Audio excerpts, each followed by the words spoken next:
also ensure that we should have a political will. So I welcome us to this session on role on agriculture and food security. I'm sure we are going to enjoy it. We've listened to Professor Bobo B. We've looked at his invention. We've talked about things about intellectual property. We've looked at what the medical people are doing. And all of this, if we are not healthy, if we don't eat well, if we don't have access to good food, then we are not started yet. So this afternoon, we are looking at agriculture and food security, and I'm sure that this session will be very interesting because we'll be looking at the role of agri-tech innovation in food security. We'll be looking at how technology is transforming agriculture to meet growing food demand challenges, because we know that there is a growing food demand challenge. We'll also be looking at sustainable agricultural practices. We'll be looking at commercialization strategies for agri-tech and sustainable practices. We'll be hopefully addressing food security through innovation in supply chain. And when we do all of this, we would touch a bit on financing and investment in agriculture. We have talked about the role of policy makers, institutions. In this session, we'll also be doing some bit of that, and then there will be the future, what the future holds for us. And to do justice to this session, I'm going to call the panelists. The first person I'm going to call is Mrs. Radhika Mahood. Please, let's appreciate her.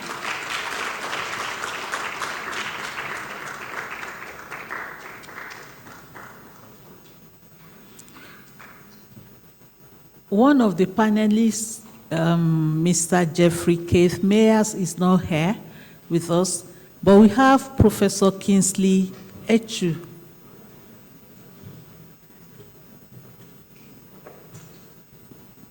Professor Kingsley Echu. Okay, he'll join us in 2 minutes. So we'll kickstart the discussion and he'll join us. So, Mrs. Mahood, over to you. You have a presentation. Okay.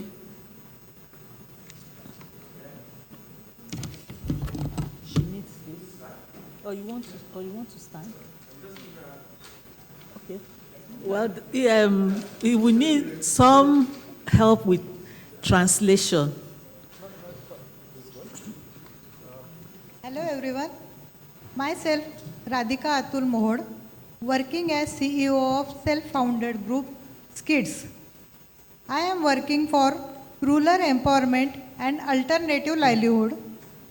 The basic challenges faced with women are skills, finance, no grouping, market network, use to technology and IPR.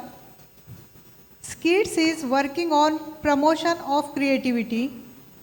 SKIDS is a single platform to solve the problems of rural women. SKIDS is starting in 2019. We trained 150 women. We grouped 300 women in 15 groups.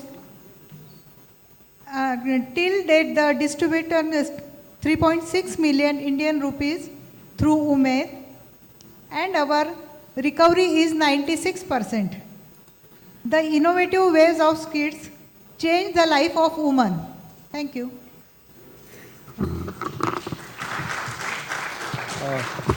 I just need 2 minutes. Basically, I'm a professor. By profession, I'm an agriculture engineer. I'm working in a public funded university in agriculture, particularly in the subject of renewable energy. And I struggled for almost 15 years how to deploy my technologies, what I develop in my university in the field. And I have failed, and failed. It's, whatever the extension machineries is available with us, all the modern technologies are available with me. Social media, Facebook, internet, research paper, conferences, workshop, dialogues, everything is with me, but I am failed to deploy a single unit which is appropriate technology developed in the university in my first 15 years of the career. And I'm one of the frustrated engineer that I am putting my most of the time in my office doing lot of things which is the traditional one, and no one is accepting my single technology. Something is wrong in that one. And one day, or it may be during that period, someone told me, dear, engineer cannot deploy the technology unless and until social scientist is not with him. And I am enough fortunate, my better half is postgraduate in social welfare studies. I know her that she is busy in the meeting the ladies and all that groups, self-help group, micro entrepreneurs, home scale product developers, and then we found a platform that is the skill creation and innovative development sustainability. We are not creating, this is, I called it as a PSR. CSR, nowadays, CSR is corporate social responsibility, and here I am saying this is the personalized social responsibility. Personalized social responsibility is, if I am working in a funded university, I have a certain responsibility that even though I am getting my salary, my technology, developed technologies should go into the market. And where I am living, there is a woman dominating community. That is particularly a fisherman community. Cashew is the one of the biggest crop in that one. Cashew processing, fish drying, vegetable drying, and art and craft items. And through this foundation, this is not an NGO. We are not accepting any fund for operating of this one. This is our, as a social responsibility, we are doing this work, and she is well connected with that woman. And now I am happy, whatever the technologies I develop, hundreds of that units are now in the field, and they are happily using that technologies. That may be a small solar dryer for drying of fish and vegetables. That may be a good packaging technology for the cashew, for the tourists, those who are visiting. I'm just giving a look for that one so that I can go through this one. This is their work, not my one. She did that one, a grouping, cooperation, creating of the awareness among all the women, beside of the caste, creed, education, finance, their wealth, whatever is there.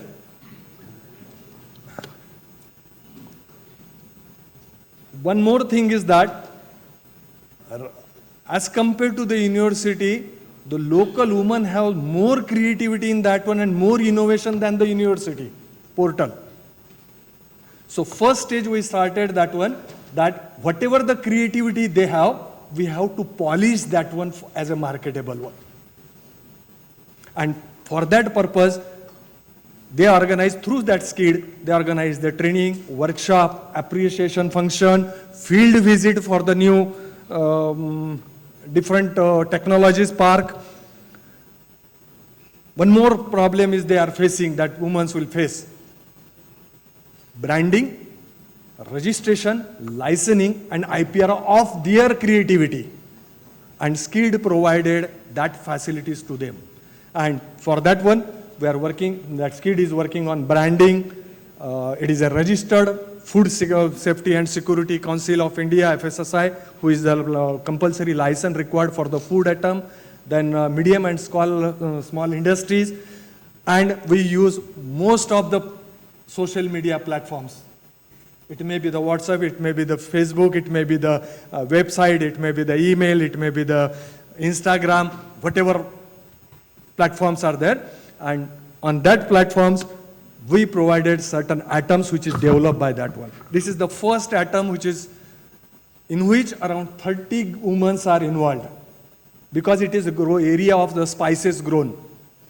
And this was generated, a tea spice was generated during the period of pandemic. A spices, ingredients, mixing of that one, making a formulation of that one, and make a tea spices which is a herbal tea for the immunity, as a immunity booster. And that business then goes on now. Around 30 women are involved in this business.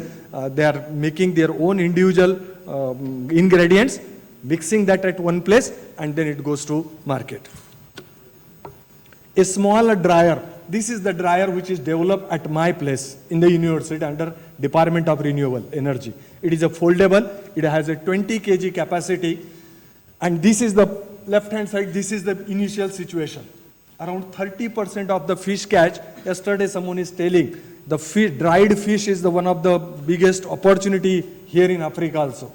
In India also, as in a coastal region, around 30% of the fish catch get dried, and that was dried in an open yard along the road. What we did is, we simply trained them to utilize this solar dryer. Now this is the situation. Same women's, same capacity of instant of yard, they simply required 2 feet by 3 feet solar dryer. It will faster drying, hygienic, and they can pack into that one. Simply machine packing is there, and they can sold for the to the customers. Those who are tourists are large number of tourists are coming on that one. This is the same dryer was used for the Sapota Flex. One is called as this is the spices drying.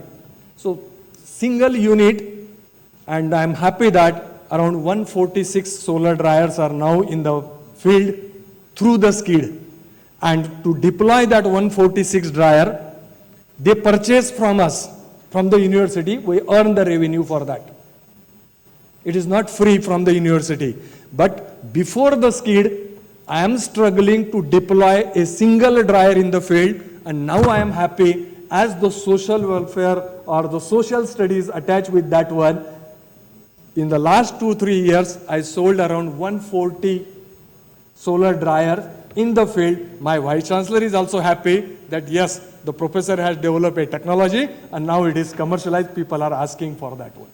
And the same dryer is used for almost 18 products in that area. Right from vegetable to the fruit drying, to the tomato flakes, to the fish drying, all these products. And it does not require any electricity or any automation technology is not there. It is simply a foldable dryer, a pyramid shape, scaled down pyramid shape. That was the innovation. The pyramid, scientific pyramid was scaled down for 2 feet by 3 feet with a height of 3 feet, foldable in nature, using the solar energy. It can dry 18 products which are tested in that one, and now we are selling that one. This is the overall picture of that. Different type of the products are there. These are the certain, this may not be my work, but it is a work of the skid. Most of the women which are in that fisherman community or nearby community, they develop certain handwork. And the skid provide them a platform to export, to market, as well as to create more and more. This is the crochet type of designer wear they develop. This is the food atom. This is one of the food atom that is called as the modak. And it is very much, people are very much fond during the Ganesh festival. That is the very festival in India particularly. And it required a special skill. No one can develop this one, or machine cannot develop this one. But the women who are preparing, they need the skill training, grouping of that one so that it create a brand. And now it is packed in a certain quantity and it is sold into the market. These are the home decors. Cashew nut we are selling through this skid. Lot of small scale cashew nut industries are there. Women are engaged in that one. Designer wear. Number of 15 women groups are working in this one. 300 women are working at this moment from last 3-4 years. 10 selected products, they are served now in the market, available on the online purchase, every platform. Around 150 women were imparted the skill training. Microfinance for them. There is no finance from any other source. It is a personalized social responsibility. Maybe some of the like-minded people from my college or by that one. And we are happy that whatever the finance we given to that working woman, 96% was already recovered. So with this motive, you can't use up the creativity. The more you use, the more you have. Thank you for hearing an opportunity to reach you on the behalf of Radhika Mohan. She is the CEO of the Skids. I am the only the force behind that one. That is my intention that my technology should reach to the people so that I am satisfy my public funded university. Thank you very much.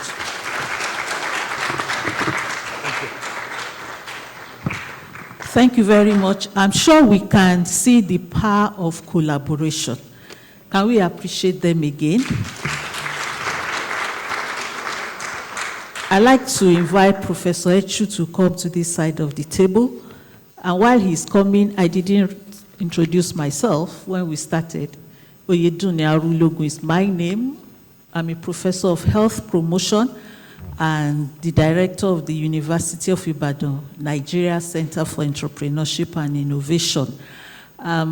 This presentation that we just had has been excellent.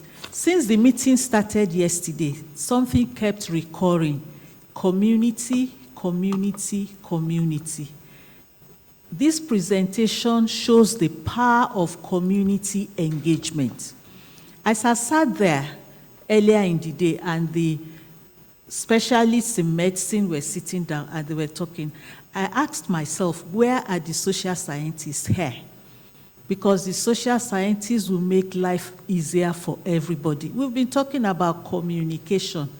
We need a holistic group.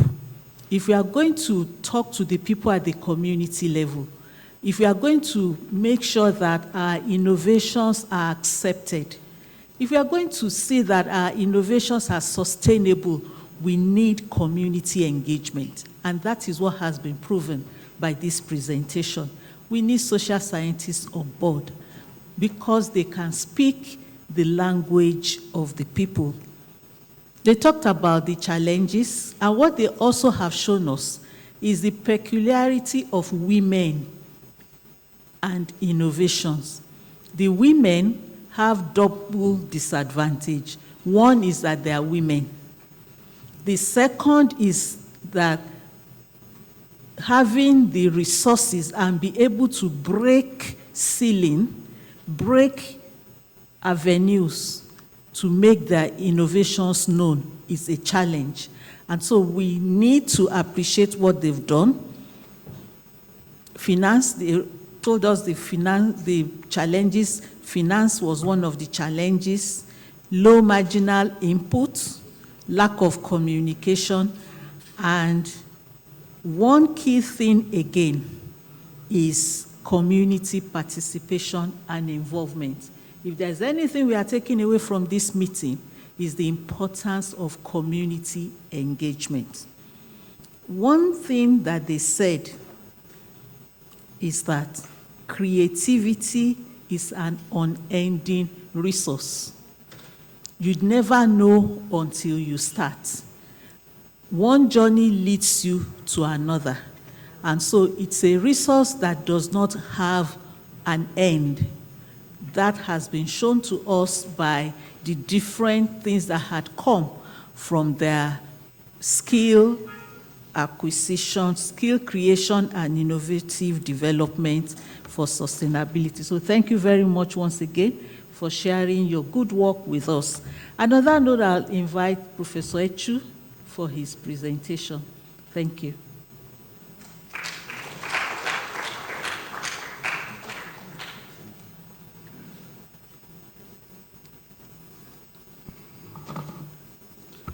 Thank you, Madam Moderator. I will be presenting a typical African setup. When I was issued the invitation, I was asked to present on strengthening capacity for technology transfer in African institutions and industries with focus on the Institute of Agricultural Research for Development, especially the agri sector. I think with my 22 years of research experience and working in multidisciplinary team, I would like to share our experience on the successes and lessons learned from climate-smart agriculture with interventions from West and Central Africa. Of course, I would like to situate my presentation to the context of the theme for which we are here. When I read through the concept notes, I realized there are 3 questions we have to answer, although they were not coined into questions, but I have to attempt to. 3 areas which our attention was called on was to enhancing technology transfer platforms to catalyze groundbreaking concepts. The questions that comes from it is, how do we enhance technology transfer platform to catalyze breakthrough concepts? Everything we'll be doing here is aimed at responding to these 3 questions. The second is fostering an ecosystem of innovations and economic growth through research-based solutions. Research-based solutions. How do we arrive at these solutions? As well as technology and commercialization. The question is, how do we foster ecosystem? And the third, of course, is creating an environment where creativity and entrepreneurship thrive, driving the economic landscape forward. The question is how. But if you go through these concept notes, 3 other aspects needs to be responded to, which I put it on my extreme right. What type of technologies do we have to pass across? Where are these technologies found? And when is the time to pass them across? Of course, what type of technologies? We don't lack the technologies. The health person stood here. They gave us all the technologies. The OIP, Intellectual Property Right, gave us the technologies. Other presenters, the team from India has given us the technologies. We don't lack the technologies. Where are these technologies found? They accuse us that we keep them into our drawers. Yes, they are there. But are these technologies responding to the preoccupations of our end users who are farmers? That's the question. That's why they talk about research-based solutions. And we'll see how we develop these research-based solutions. And of course, when is the appropriate time for these technologies to be transferred? Amongst the themes which were presented to us, I was asked to focus on food security, processing, and technology. And my emphasis is on sub-theme 2, which is promotion of sustainable agricultural practices and the development of value-added products to increase food availability and nutrition. And the title of my presentation, which I was asked to present, was Strengthening Capacity for Technology Transfer in African Institutions and Industries, with focus on Institute of Agricultural Research for Development, because it is an African institute in miniature, and the activities course between Central and West Africa. This said, there's nothing we are doing that has not existed before. Like Professor Boboyi always quote Genesis, Abraham did this. I would like to situate us. With over 22 years of working experience, I came out with this write-up that despite research and scientific breakthroughs, and despite innovations in technology, farming remains largely an act of faith. Else, how do you explain that you plant a seed or a grain of corn, it gives you a crop? You care for an animal or livestock, it gives you offspring. How do you explain? So the interface between these 2 extremes is what is out of our control. Now, coming to, in line with my brother, Professor Boboyi, you see, like Ecclesiastes 11 verse 4 says, farmers who wait for perfect weather never plant. If they wash every cloud, they never harvest. He has his plow. If a farmer looks only the weather, it is raining, I will not go to the farm. He can't harvest. The crops will get rot. And the solution is from me and you.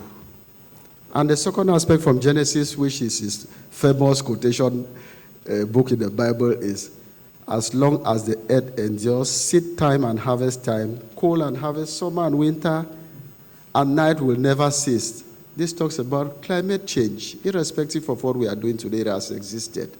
But which inspiration do we draw from it? And of course, the last quotation is on Leviticus 26, 3-5, which talks of, if you follow my decrees, which are these decrees? You and me, the technologies we have developed, and obey my commands, I will send you rain in season, and the ground will yield its crops, and the trees their fruits. Your threshing will continue until grape harvest, and the grape harvest will continue until planting, and you will eat all the food you want, and live in safety in your land. If you live in safety in your land, why do you cross the Mediterranean to go for greener pastures?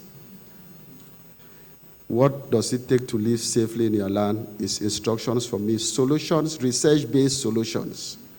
With this, I take you to my presentation outline. I captured it into two sections. The first section I will attempt to talk about capacity and technology transfer in African institutions. And here, I will try to define what is capacity building and technology transfer. What are the obstacles involved in the transfer of new agricultural technologies to local farmers? All the efforts we are doing is to improve their lifestyle. When we talk about poverty, it is not classified based on me and you, it is the poor farmers.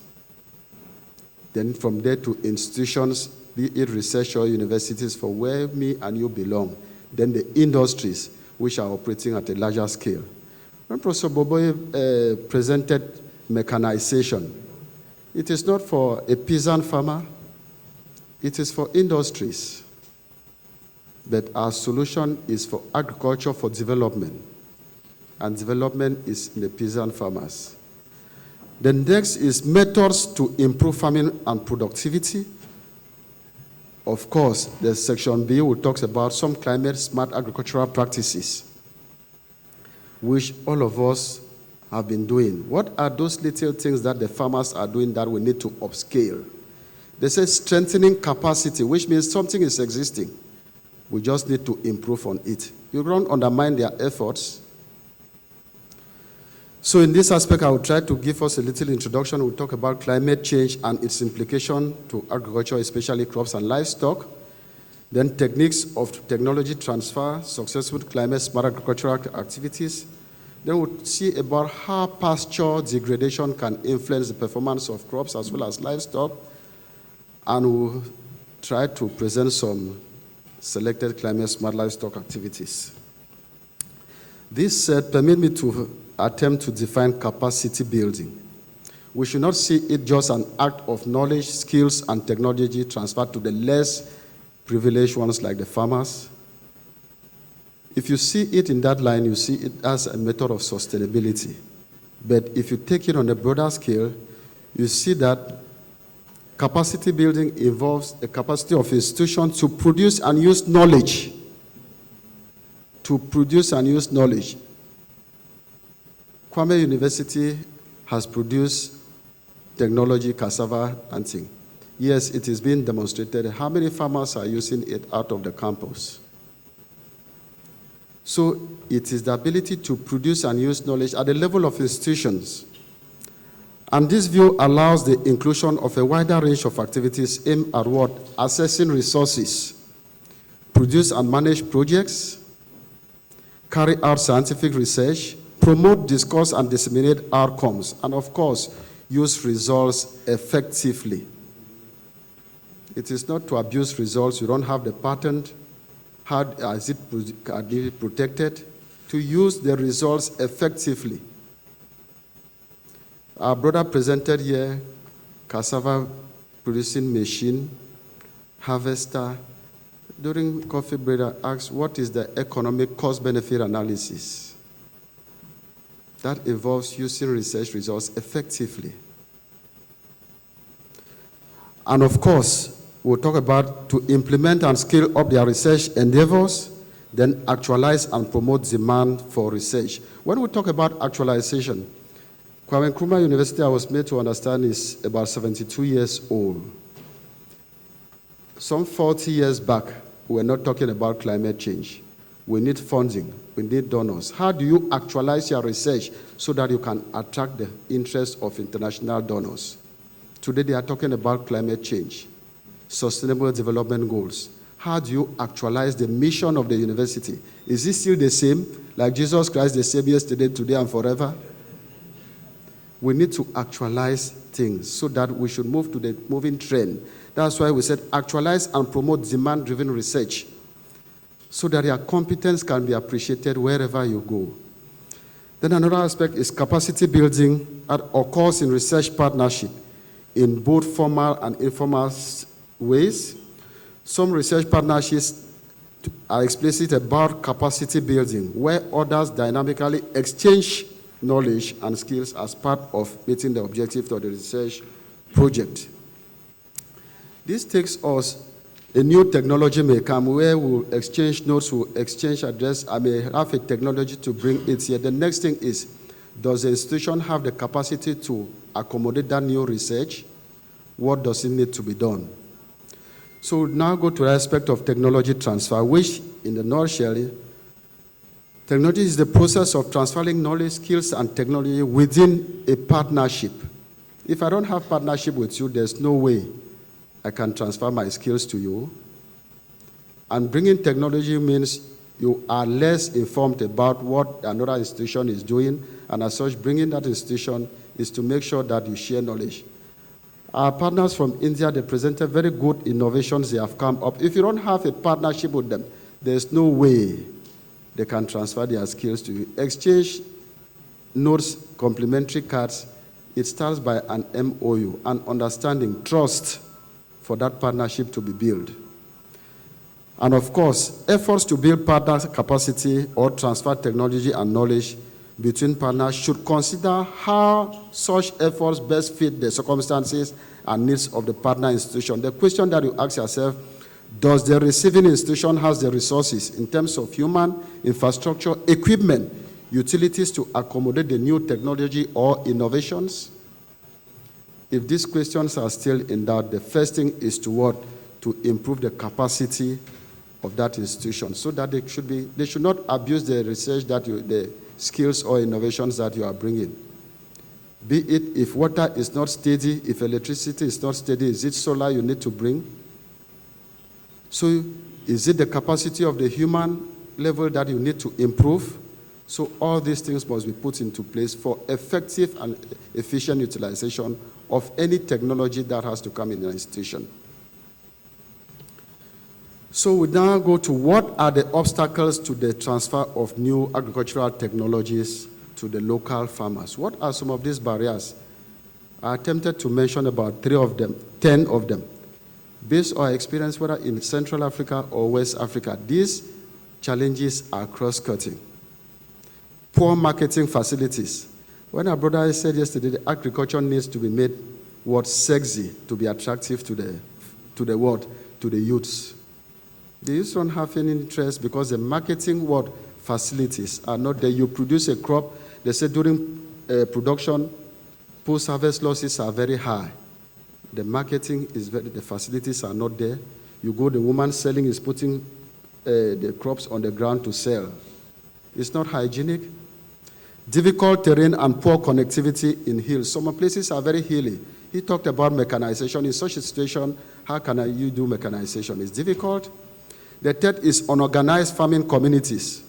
Our farmers live in isolation. They are not community-based. They are not organized into whether community-based organization, non-governmental organization, or cooperatives. They need to have these structures in place so that they bring their little resources together to either build warehouses, storehouses, so that they can manage during times of high production.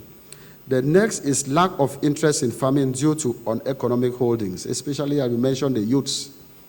Then communication barriers. Some places use native language. It becomes very difficult if you don't understand the native language to penetrate such areas. And their soil may be rich, may be fertile, but you can't go there because there's already a barrier. Another aspect is religious barriers, especially like Prof was saying here, women don't have access in some cultures.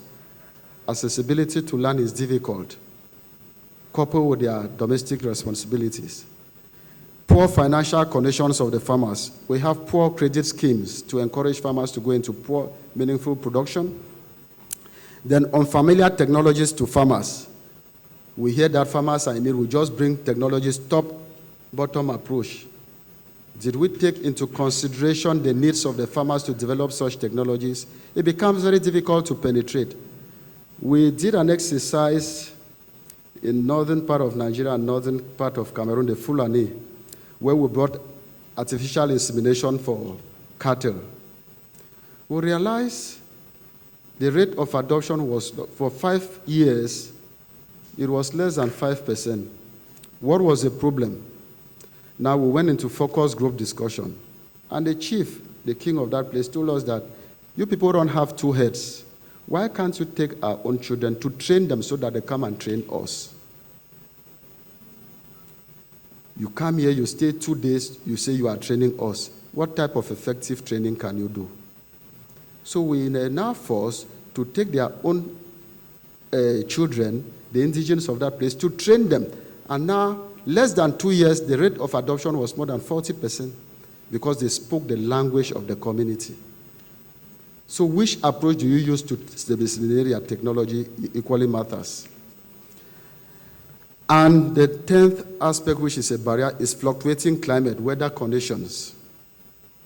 How informed are the farmers that instead of rain starting in March, they may be delayed to start in June? Are they informed of high temperatures? What are the varieties you have adapted to support this changing climate? So these are some of the 10 barriers associated with the transfer of technologies to farmers. And this now takes us to overcoming the obstacles. How can we use technology to help farmers? The first is to provide farmers near real-time information on soil and plant properties such as temperature, moisture. It cuts across the last point I talked about, changing climates. Are the farmers informed? Are policies in place? Upon trying to ask about the background of Calestous Juma, I was made to understand he was a policy scientist. Policy means he cuts across all walks of sciences. Policy in terms of implementation. How informed are policies for farmers to be involved? The next, I took an example in Cameroon. This is achieved through baseline diagnostic study. How do we come about research-driven solutions? I took an example here where we have multidisciplinary teams, be it from agri sector, the livestock sector, Ministry of Commerce, or technology and innovations. This multidisciplinary comes together. They move to the farmers with structured questionnaires to gather information on their production constraints on the whole value chain. If it is on crops like maize, what are the challenges associated with maize production? If it is on poultry, what are the challenges? If it is on ruminants like goat and cattle, what are the challenges? They collect all this information. This information is now presented at the regional level for validation. Once it's presented at the regional level, it's now taken to the national level. Once it is validated at the national level, they now use it to form research teams, which are meant to carry out research for about 3 to 4 years, addressing the needs of the farmers. And with these solutions, it becomes very easy for the farmers to adopt because the challenges that we have come up with solutions are from them. We do not bring them to come and force them with it. So that is the bottom-top approach. You don't come to force farmers with technologies. You take the solutions, the challenges from them, transform them into research teams, and now you see how they can be adopted. So on this basis, The research findings, as I said, they are brought to the farmers. They become easy to adopt because the challenges you are looking for solutions are from them, not from you. You heard probably that in Nigeria, cassava is doing well. You don't know the variety of cassava. You just bring it here in Kumasi to come and it is. Was that the challenge the farmers in Kumasi were passing through? No. So let our solutions to farmers be the challenges they are passing through for which you are looking a solution for. Then now let's go to the aspect of the method of impact to improve farm productivity. I listed about 10 of them, which corresponds to the challenges they face. First, we should understand that to improve the farming, when we talk about productivity, productivity talks about yields. Implementation of land reforms. In a situation where farmers or women are not accessible to land, which type of reforms do you provide so that they have access to land? What other land reforms do you provide to make sure that people who are like not indigenous have access to land? Do we behave like one former late president who allowed the lands to be developed by the whites and later on he started transferring to the blacks and sustainability was not there? Let's put reforms in place that makes people to have access to land for equitable usage. And the next is interplanting. Interplanting, some farmers don't have a lot of land. Like you see in some of the pictures I've seen here, the lady watering crops, the picture slightly under it. You don't plant in a situation where you have just one small piece of land. You don't do monocropping. You do intercropping so that with that it can maximize. It can be leguminous crops as well as cereals, which the nitrogen fixing ability of these leguminous crops will lead to an increased yields in the cereals. So you do intercropping. Then plant more densely. Don't do a lot of space, especially the short cycle crops. Plant them densely. Then plant many crops. Don't do special distribution. Then raise beds like Professor Obe said in the exercise of cassava. Raise beds. These tubers, they need the soil that is a bit soft to allow the roots to grow and penetrate. If you don't raise beds, it becomes difficult. Then smart water management. In a situation where they cannot use irrigation, introduce the use of watering can, like what that lady is doing on her vegetable land. Then heat-tolerant varieties. Are some of the varieties you are introducing tolerant to climate? Are they disease resistant? You consider those things before you bring it to farmers so that the ability for you to bring, it will cost you less stress to introduce new innovations. Then use nitrogen.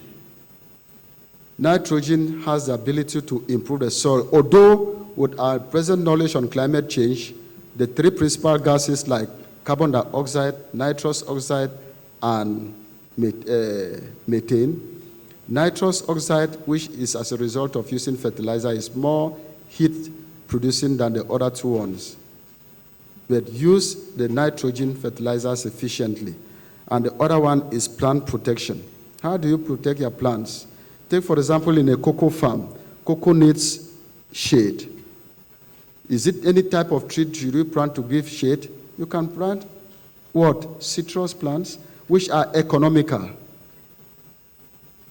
So this takes us to the end of section B, section A, which I will call to your attention that we have a single mission, all of us, to protect and hand the planet to the next generation. We are the first generation to feel the stench of climate change, and we are the last generation that can do something about it. The world will not be destroyed by those who do evil, but by those who watch them without doing anything. So we have come here, we'll exchange skills. What is good in Professor that I would like to emulate to go and improve? Madam Moderator, for now, except you permit me. If not, I will end here. But if you permit me, I would like to take us to some of those innovations which we need to upscale. Am I permitted? Okay. So Madame says no, but permit me. You see, like this picture about the landscape. See how degradation of the soil can lead to the poor performance of crops and livestock. Imagine this picture on the top right of me and your own top right. Imagine a situation you find yourself like that. Can crops do better or livestock? No. We need to be knowledgeable about the changing times. What are the causes? Is it deforestation? Is it poor planting? I will lay emphasis on pictures. I will not do a lot of literature. Then this one takes us to a typical example of Lake Chad Basin. Look at the gradual reduction of this. This is a very big asset for Cameroon and Nigeria. Imagine in 1963, look at the surface area, more than 25,000 kilometers square. In 1973, look at how it reduced. Which were the activities? Deforestation, poor planting. In 1987, look at the size. It went down to about 15 kilometers square. In 1997, it went down to less than 10. In 2001, look at it, it's about 5,000. Fishing activities are reduced. Irrigation that used to take place in that place is reduced. How will you expect food security to be talked about? But it is the activities between me and you. Less information about the farmers. Our research results are not efficiently used because they were not collected for us to develop them. Of course, some of the successful agricultural practices, we have agroforestry, intercropping. I will share the slide with this and it will come up probably in their minutes.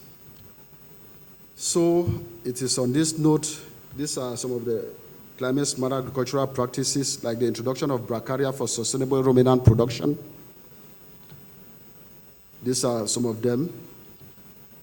And of course, I end my presentation here. Thank you very much, ma'am.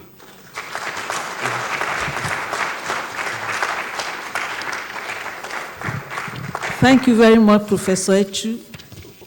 I would have loved you to keep talking, but everyone here wants to go shopping. So thank you very much for your presentation. And one thing that cuts across the two presentations this afternoon is partnership. What can I do if I leverage on another person's strength? And so partnership is key to food security, to how we adopt technology. And he talked about what technology transfer entails. And the first thing he talked about was partnership, followed by capacity, to ensure that there's capacity in terms of infrastructure, in terms of human capacity, in terms of equipment.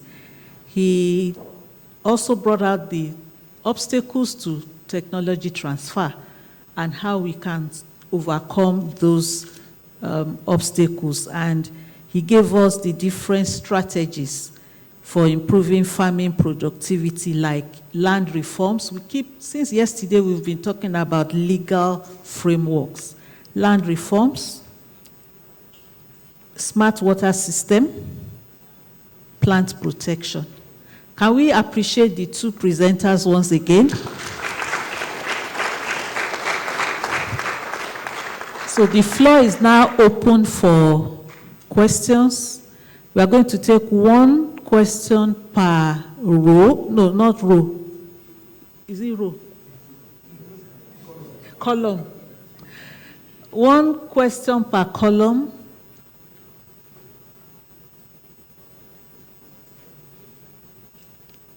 Number one. I will give your slot to them. Number two. Number three. Fourth column. No question. Usually when nobody raises hands, it's either you are fully confused or confused. Okay, number 4.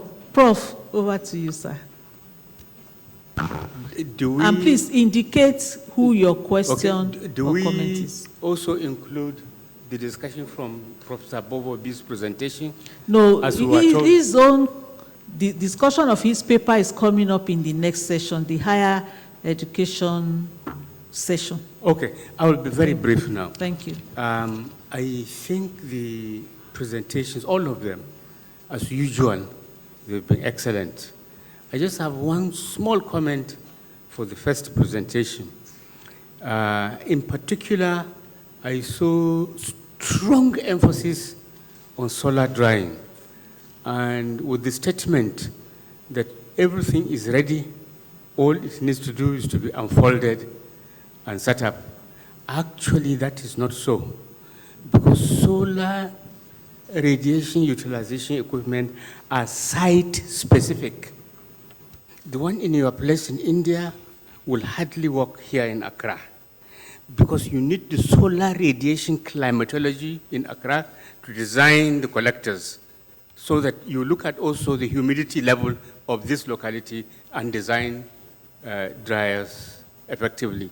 You could partner with the locals here to get their parameters and do the design for them. Or better still, get some of their physicists and engineers to design together so the technology will be transferred. Thank you very much. We'll take all the questions before you respond. Partnership again. Professor Karim. So my question also is for Mrs. Radhika. So thank you, very successful example, right? And empowering women. And how do you scale it up? Have you encouraged other groups similar? How do we scale it on a larger? Thank you very much. The question is also to the first presenter. How do you scale it up? Number 3. Yes, ma'am. Thank you very much once again for the presentation. The 2 presentations are really brilliant. My question is to the first presenter. I see from your presentation that the success rate for the is it the scheme, the credit scheme, is about 96, which is super high. So I wanted to find out some of the contributory factors. Do you provide mentoring, capacity strengthening to the ladies, maybe business development skills that leads to this high achievement, or what are some of the causes? Thank you. That's besides the skills, the weaving and others. Thank you. Thank you very much. Yes, sir. Yeah, mine is similar to hers, but I want to find out whether cultural behavior was one of the factors, or one of the most powerful factors in the acceptance of your project. You are done, sir. Sorry. Thank you. Yep. Thank you very much. So all the 4 questions are to the first group. First time, Dr. Karim, sir.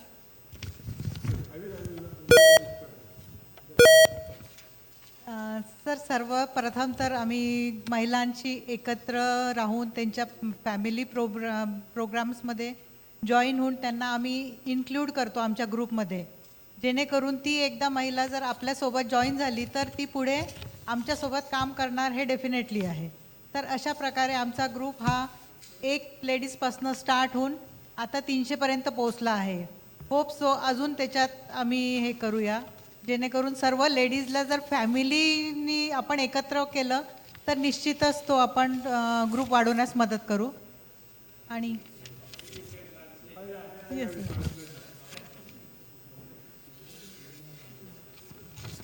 Madam आम्ही त्यांना trainings आणि ते देतो. तर trainings आम्ही हे असे औद्योगिक पद्धतीने न देता घरगुती ट्रेनिंग देतो, की जेणेकरून जे आपण घरात बनवतो, ज्या लेडीजला आपण घरातले आपले प्रॉब्लेम शेअर करतो, अशा लेडीज एकत्र येऊन जेव्हा आम्ही काम करतो तेव्हा त्यानुसार ते कॉस्ट कटिंग बऱ्याच प्रमाणात होऊ शकतं आमची. आणि जे तुम्ही बाहेर इंडस्ट्रीला जोडून किंवा त्या लेडीजला हे करून जो खर्च आमचा वाढतो तो आम्ही घरातल्या घरात केल्यामुळे तो आमचा कॉस्ट कटिंग कमी होतं. त्याच्यामुळे आमचं तिथे आमचा पैसा वाचतो. त्याच्यामुळे जी लेडीज आहे जी घरातली ती तुम्हाला तेवढाच तो रिटर्न बॅक देऊ शकतं. 96% जे म्हटलं आहे की जर तिच्यावर रिस्पॉन्सिबिलिटी टाकली तर ती करेल नक्की. I will starting from Dr. Karim. She told that it was started from with a single woman who is a maid in the house.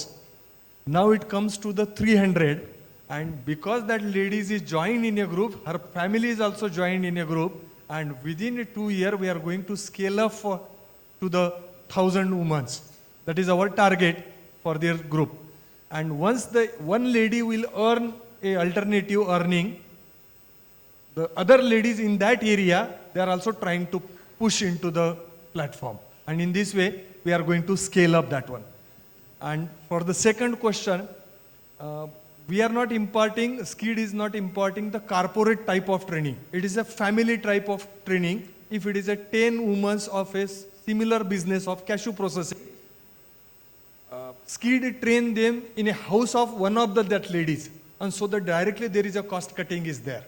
So there is not cost, much more cost of the training, imparting workshop or the award. Award is also one of the small gift from the other group to that lady. So that is the familiar functions or familiar impartment of the technologies to them. And because of that one, the trust is developed. And because of that one, whatever the loan which is given to them at the same rate of the nationalized bank in the country, and that will be recovered, and that recovery is around 96%. And once the trust is developed, it is better. There is no any other banking system is used in that. It is it may not be a money of SKIDs only. It is it is a money of other businesses also. They give the loan to the other for their different type of the business. It may be a food, it may be a designer clothing, it may be a cashew processing, it may be a dried product.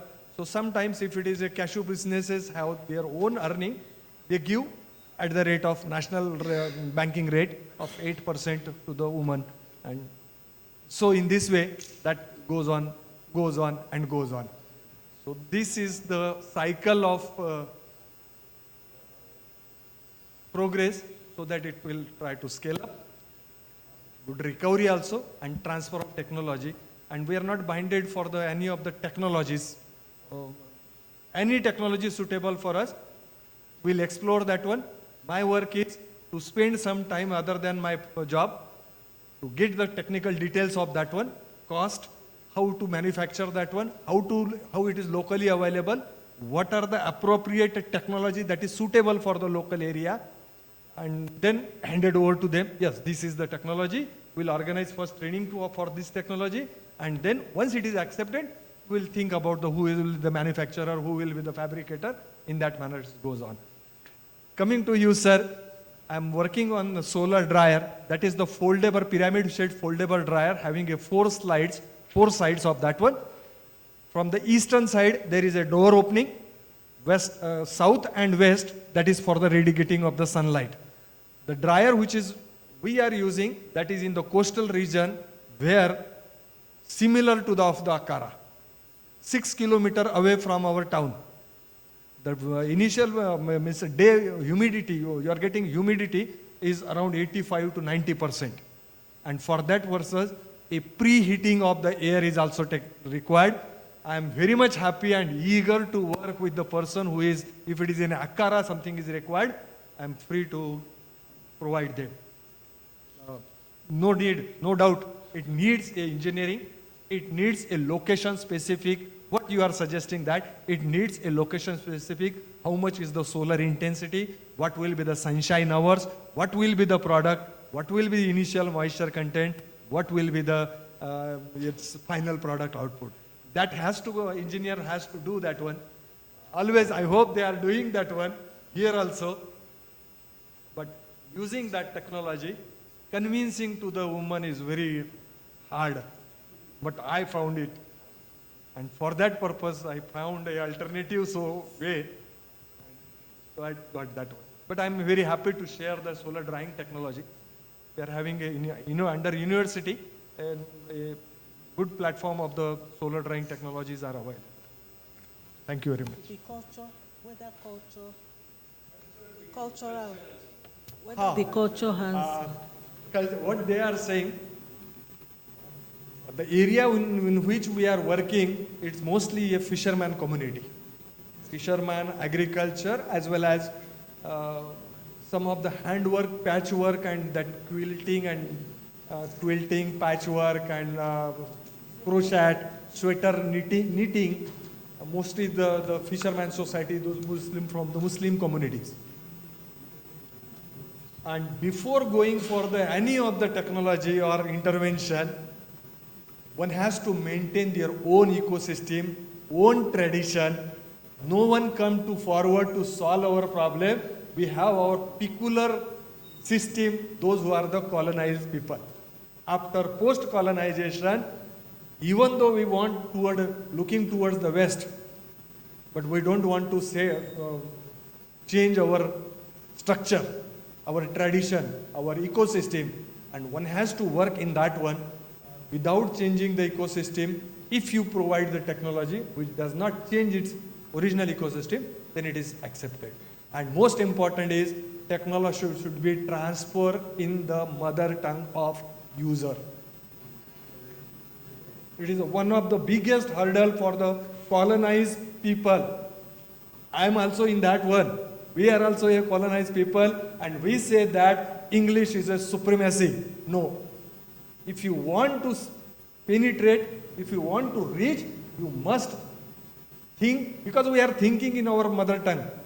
But while transferring the technology, we are conducting the seminar in English, conducting the workshop, conducting the dialogues, and that is not useful for penetration on the ground. What I learned in my 25 years of the job. So your technology transfer must be in the mother tongue of the user, not the producer, not the extension worker. Thank you very much. Thank you. Can we appreciate them once again?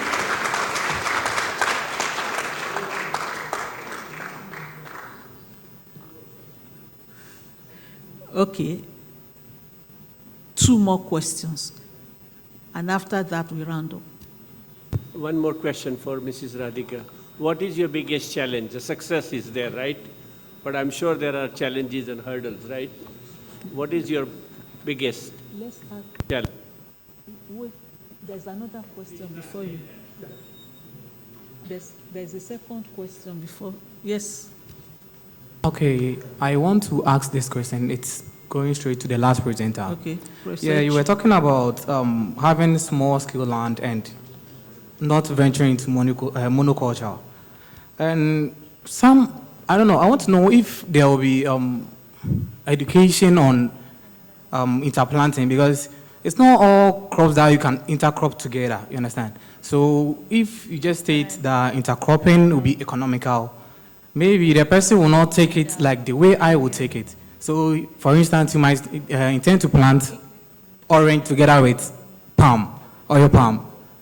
Do you understand? So, if there will be further education on interplanting, intercropping for the farmers to also know the specific kind of crops that they can intercrop, because I understand that not all crops can be intercrops. Thank you. Sir, to you.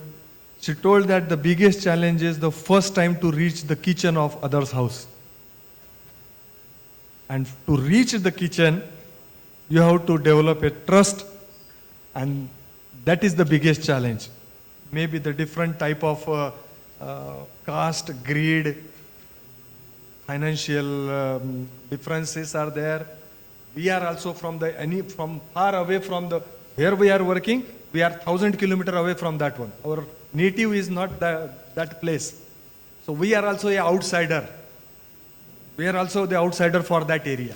And to bring that woman on a platform, That is the biggest challenge. Once she came, then it's okay. So that required more and more frequent. Thank you. Professor Echu? Professor Echu, there's a question for you. Yes, talking about intercropping, it goes with the nature of the crops. We have short cycle crops, which are annual crops. Even within the annual crops, we have short cycle ones, like maize. It's a 90 days period of harvesting. Cassava goes to 9 months up to 12 months. Now talking about intercropping, you see when I was presenting there, I mentioned the issue of intercropping leguminous crops because they have the ability to fix nitrogen into the soil. And as such, take for example maize, which is 90 days, it can go with granules. When it comes to now perennial crops, like oil palm, rubber, cocoa, coffee, they need shade, especially cocoa and coffee, they need shade, cocoa in particular. I mentioned it's not any type of tree. Plant economically important trees. Economic in the sense that you can equally use the produce of that tree for your own economic reasons. Take for example, cocoa, it can go with what? It can go with things like citrus, oranges, guava. So you can't just plant because always ask the advice of that expert. Then permit me, Prof, I would like try to marry the question of Professor Justina and what he asked about the level of adoption, up to 96% of their technology. You see, it goes ahead with what I mentioned about the technology should be the request from the farmers. They work more in a fishing community, and the problem associated with fishing is post-harvest. Solar dryers will work there because it was coming to solve a problem of post-harvest losses. So the level of adoption was bound to be high because the solar drying was coming to solve their problem of fishing. So it explains why the level of adoption was up to 96%, because it took into consideration the preoccupations of the fishing community and others. Thank you. So innovations were need-driven. Last comment. Professor. Thank you very much, moderator. If I heard correctly, it seems there was a statement saying that there are some religious restrictions to access some communities. I am very much familiar with that. About 25 years ago, I had some projects in northern Nigeria to introduce stoves, and you can't enter the houses because of Islamic restrictions. So we simply talked to the village head, district head, and they said, you have girls and widows. So we took them and we did the project beautifully. So if you work with them, you will be able to do what you want to do successfully. Yes. Thank you very much for those words of wisdom. And as we round off this session, I have some questions for all of us to think about as we go on. The first question is, what are the next steps for stakeholders to ensure food security through innovation? We've been talking, what next steps do we need to take? And the next one, we've heard what partnership can do. How can collaborative networks be strengthened? That's why we're here. How do we leverage on each of our expertise to address the challenges and opportunities in agriculture so that we can achieve food security? On that note, I want to thank the presenters once again. Mrs. Mahood, thank you very much for letting us into your world. And Professor Echu, thank you very much for also letting us into your world. After all of us, thank you very much.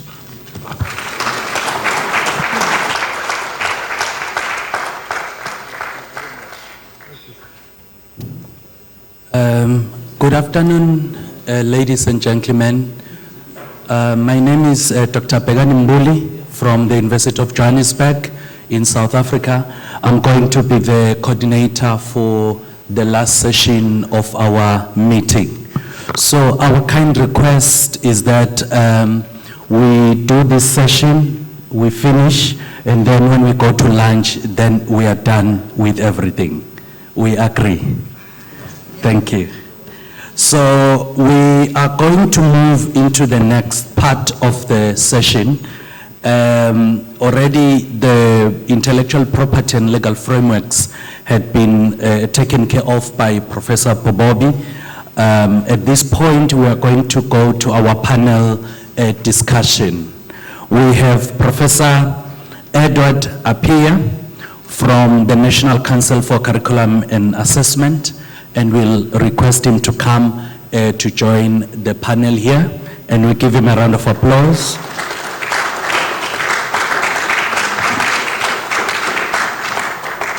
We have Dr. Eric Opoku Osie, who is from the Innovation and Technology Transfer from KNUST. We have Professor Peggy Oti-Boteng. I'm not sure if Prof, you are with us online. If so, please indicate. Yes, I'm here in Nkrumah. Oti-Boteng is around. I was in her place. Oh, fantastic. Thank you, sir. Thank you. For Professor Peggy and Prof. Nkrumah are from the Academy, African Academy of Science, that joining us online in Kenya. We also have got Dr. Michael Owusu from the Department of Medical Diagnostics from KNSUT. I'm not sure if he's here. Dr. Michael? Okay. I'm sure he's going to join us at this point.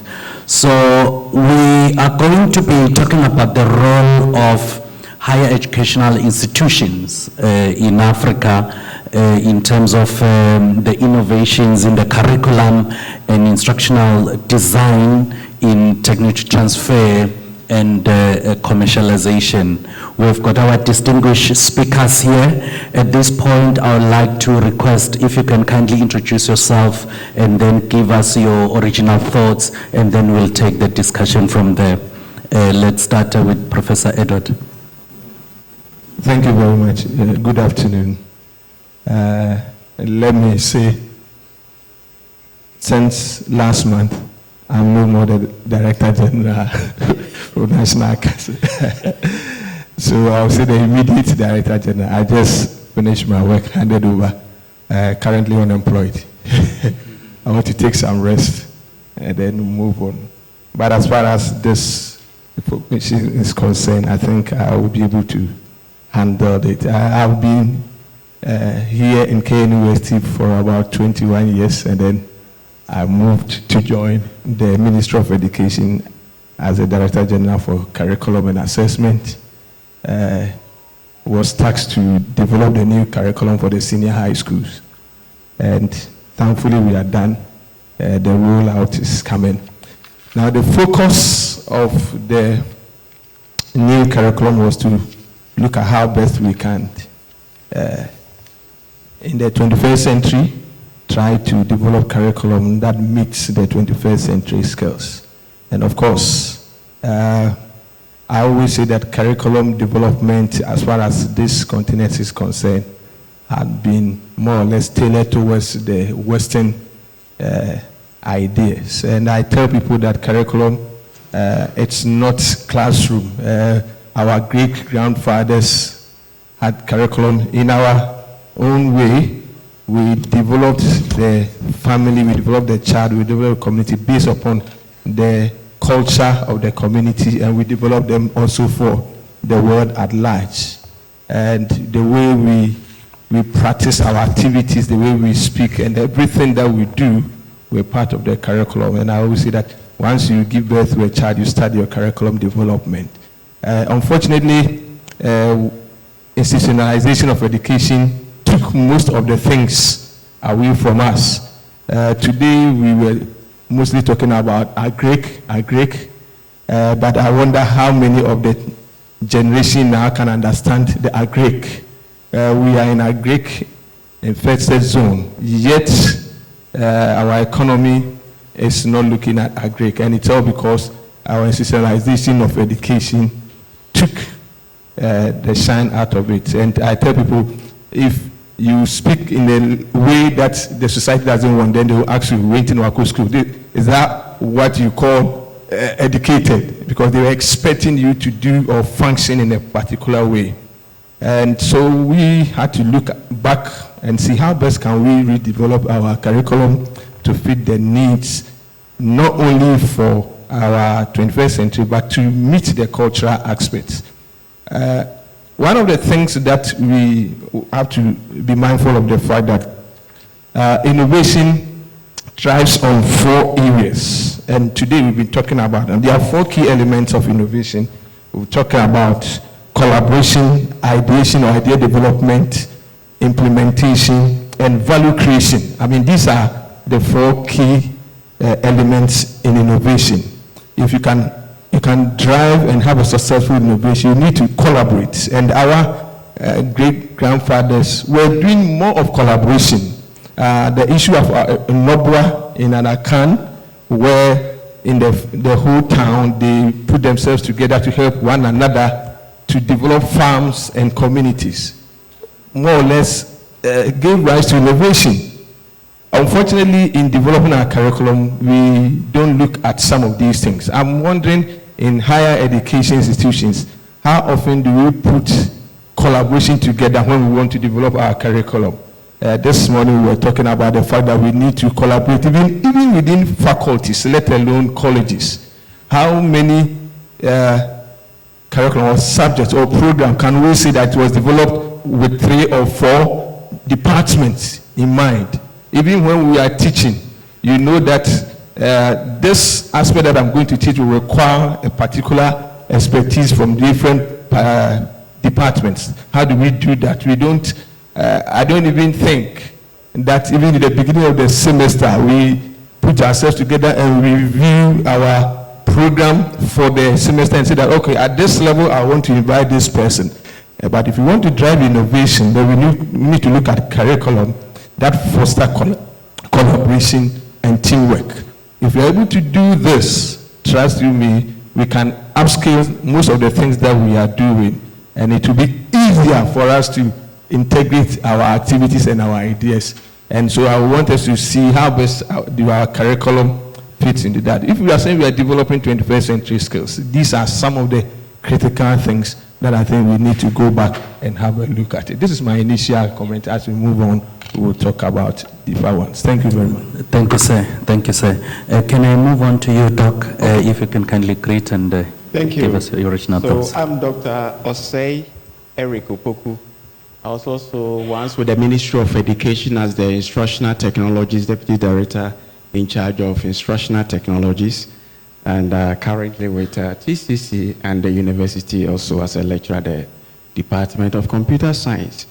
He rightly said it, and I believe that with exposure in both the technical domain and the basic pedagogies that we had the opportunity also to learn and understand education in its formal approach. It gives me that opportunity to say, as he rightly said, curriculum in its nature, this is what is really killing Africa, because almost all the curriculum that we are having is borrowed elsewhere.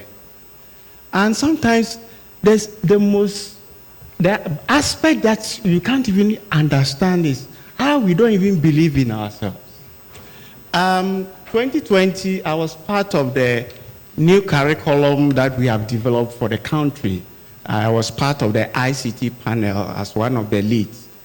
I remember championing the fact that we should add programming to that basic level. That was the GHS or the basic. And even my own panel members challenged that, no, it is above. Well, back and forth, we agreed. Do you know, not knowing Ghana was to be the first country in Africa to incorporate programming, robotics, and AI into basic. We did that, then I think Kenya followed before UK. Yes. And when we were doing the curriculum, it was University of in UK, one of them, they were moderating what we were doing. We did that before even UK incorporated programming at the basic curriculum. Yet even amongst us, an expert panel, it was a whole ball game. And so the issue of all that we are talking about, for tech transfer to really occur naturally through the nurturing, it starts from curriculum. And so what I will profess here is that for us to be able to develop the innovative nature or spirit or that kind of skill as part of our educational system, number one, we need to make sure that first we should be able to accept our African indigenous technology and incorporate it into our curriculum. Owning it. There are so many, go to Swami magazine, go and see the metals, melting things, and so many things happening. Check whether we can find any of these indigenous things done in our curriculum. And so, for example, here now, herbal medicines, so many innovations. Sometimes you imagine how the person thought of adding 2 different plants or leaves and is creating another thing.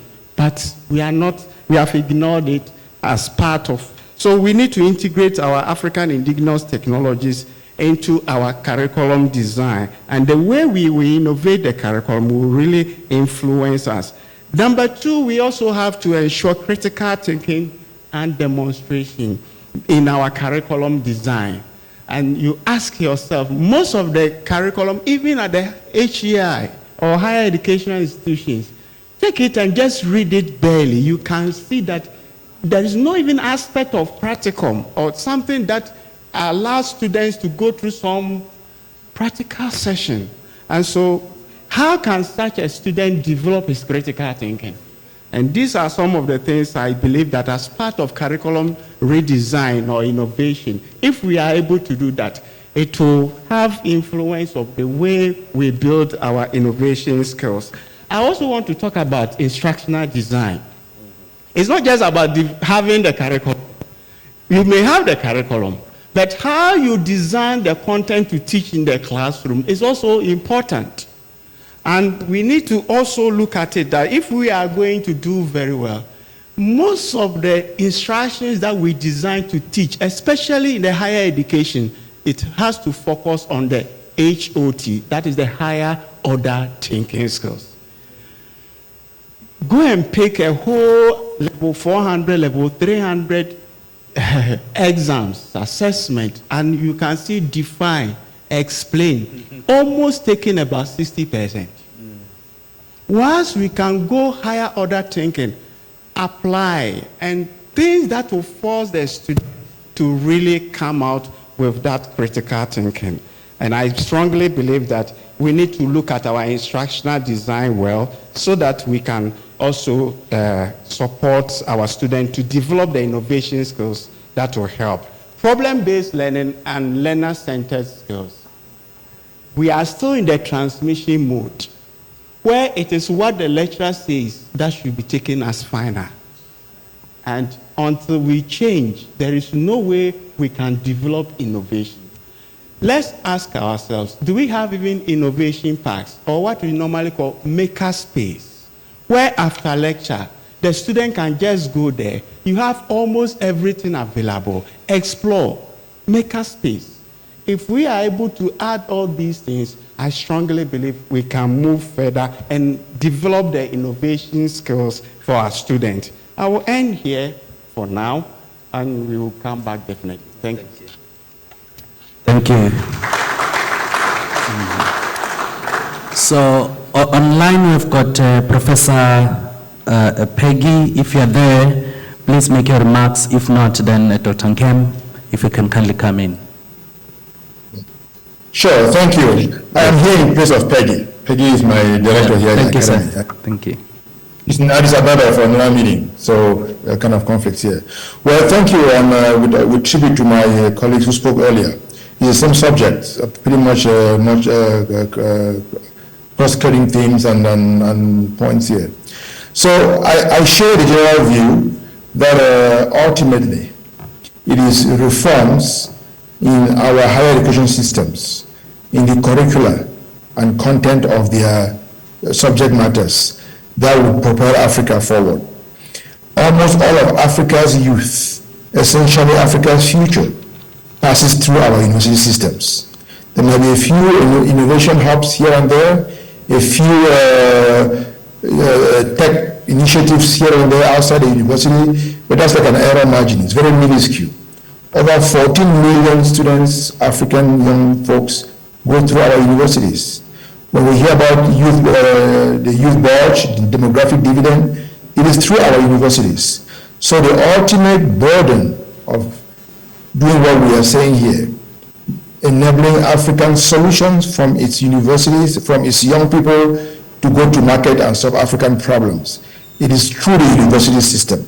And that's why we think tech transfer units like TCC here are the ultimate, channels through which Africa will find a solution to these problems. We might see a few foreign funded initiatives here and there, foreign interest, foreign investors trying to make quick money on African innovation in the fintech, in the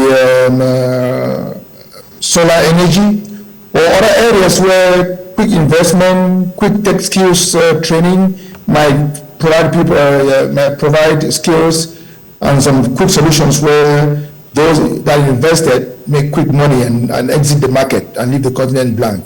That's a very small minority that gets lots of noise because of the strength of the funders. But at the core is our university systems. Every country on the continent has a public university system. Some are strong, some are weak. But ultimately, just about all our young people, myself, I was one of them, we go through the university system. Now, how do they reform the curricula? If you peel off the colonial nomenclatures by country, they're in Ghana, East Africa, Eastern Ghana, you're the same always, like Togolese. On the west side, you're the same as the Ivorians. On the north side, you're the same as the Burkinabés. Across the continent, take out the colonial thing, we're the same people. So the kind of solution that will come out in Ghana is pretty much applicable in your neighborhood. African solutions are applicable pretty much in most of Africa. Small variations maybe, but the African landscape is the same. And so some of us think that these difficulties, these challenges are common African challenges and require a common African approach, a collective approach. It's in the same spirit that our leaders have said they need a free trade area. Some things have to be done in common. Even though you can localize some problems inside Kumasi, some issues inside Ouagadougou, but they are pretty much the same. So it is also the university professors who are supposed to be the learned ones, the educated ones, who understand these dynamics better, who can articulate it, who knows what China is doing, who knows what the global north is doing, who knows what the BRICS are doing, who knows what other emerging countries are doing. And they can bring it back home and say, here's how we adapt things to our own environment. No one else can do that but our faculty members who are not part of the university system. So in terms of tech transfer particularly, I think the approach that we are bringing on the table from the academy and through these conversations might be the best approach, not the golden answer solution, but the best approach, in the sense that these tech transfer units work collaboratively. They come together across the continent and work collaboratively to address these curricular problems. What KNUST can do, maybe a university in Chad or in Mauritania cannot do. but with all the exposure and the understanding of these tech issues, they are not uniform across the continent. So it's a collaborative approach where we come together and say, look, here are the critical challenges on curricular development, on content development. I am from Cameroon, that's where I was born. It is Cameroon, like all the rest of the Francophonies, the reason why you're seeing the Sahel shaking as it is because the curricula is still almost entirely dominated by the colonial period. That never really got away. It takes communication with the rest of their neighboring countries to say, here is how we change our curriculum. This is how we empower ourselves not to only buy technologies from abroad, import foreign products, but create our own products. The kind of discussion that we're having this week, these 2 days, seeing solutions that are coming out of KNUST and out of other institutions, seeing efforts that some of our colleagues in tech transfer units, in ministries are doing, but in isolation might not be that you alone.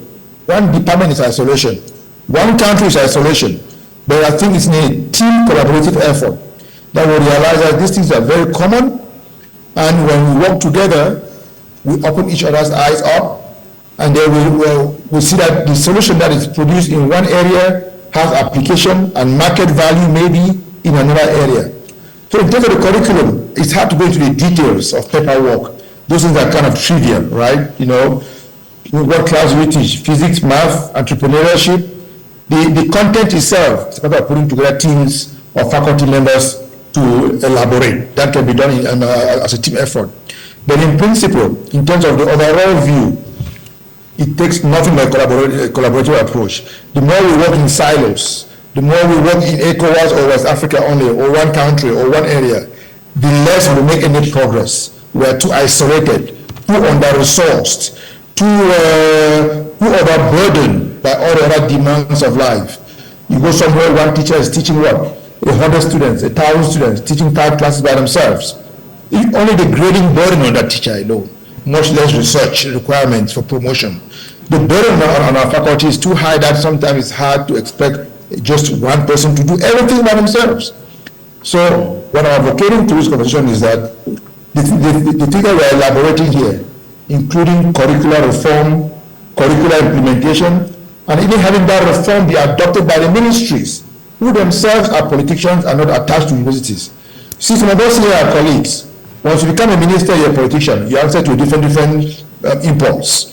But while you're in the university, you're a colleague. It takes this community approach to even push the government.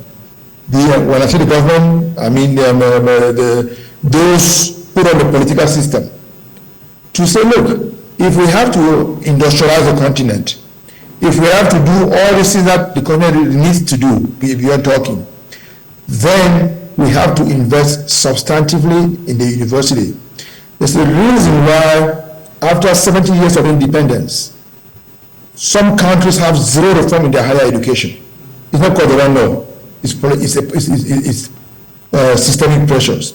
Many countries don't have any reform. Even if they put in paper reform, you go in their classrooms, you see the textbook that they are using. I go to Cameroon sometimes, I see a textbook that I used in 1980 when I was in secondary school. It hasn't moved away yet. It's a British textbook. But you have lots of African, African scholars' textbooks. Your diaspora is a resource. So this is a big issue that has lots of dimensions. But ultimately, a collaborative, a team effort. I think out of this conversation, out of this meeting, we should commit and have the attitude to have a consortium. I see my brother from Gambia speaking earlier.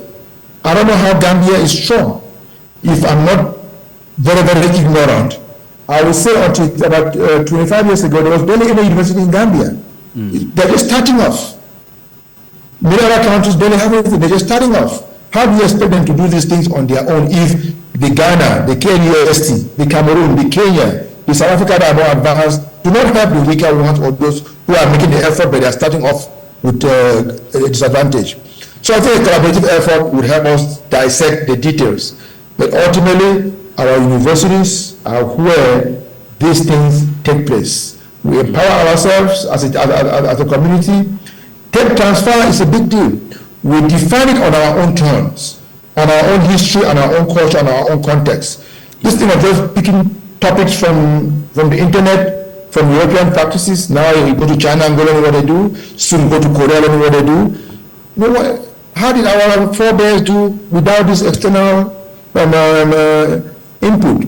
It takes us to have a discussion among ourselves. And so my hope is that this meeting that we're having this week, it will bring us together and give us a sense that let's team up, create a platform out of this to complement what NEPAD is doing with the Calestous Juma effort and the dialogue, and actually create a tech transfer community of our own that addresses all these things in detail, in small committees, in small think tanks, in small subsets, and say, together we can do better. I think this topic is very big. I can go very deep. I can talk a lot. But for me, without micro-analyzing every textbook line, every curriculum, I know ultimately we have to work as a team to share these experiences and define and lead our own agenda on our own terms as Africans. It is in our hands and no one else's hands. Yeah, thank you, sir. Thank you. Thank you very much. So what is coming out of this is that everybody realizes that there is a problem on the curriculum that everybody agrees on. Secondly, we all see that there is an issue of capacity, meaning that we can barely take care of the teaching, let alone research, let alone innovation, and then doing the tech transfer. But the question then becomes, what's the holdup? Why are we not actualizing this thing? I'll just put in a case in point to say that I started teaching high school I think in 2005. This story was there that we need to change the curriculum.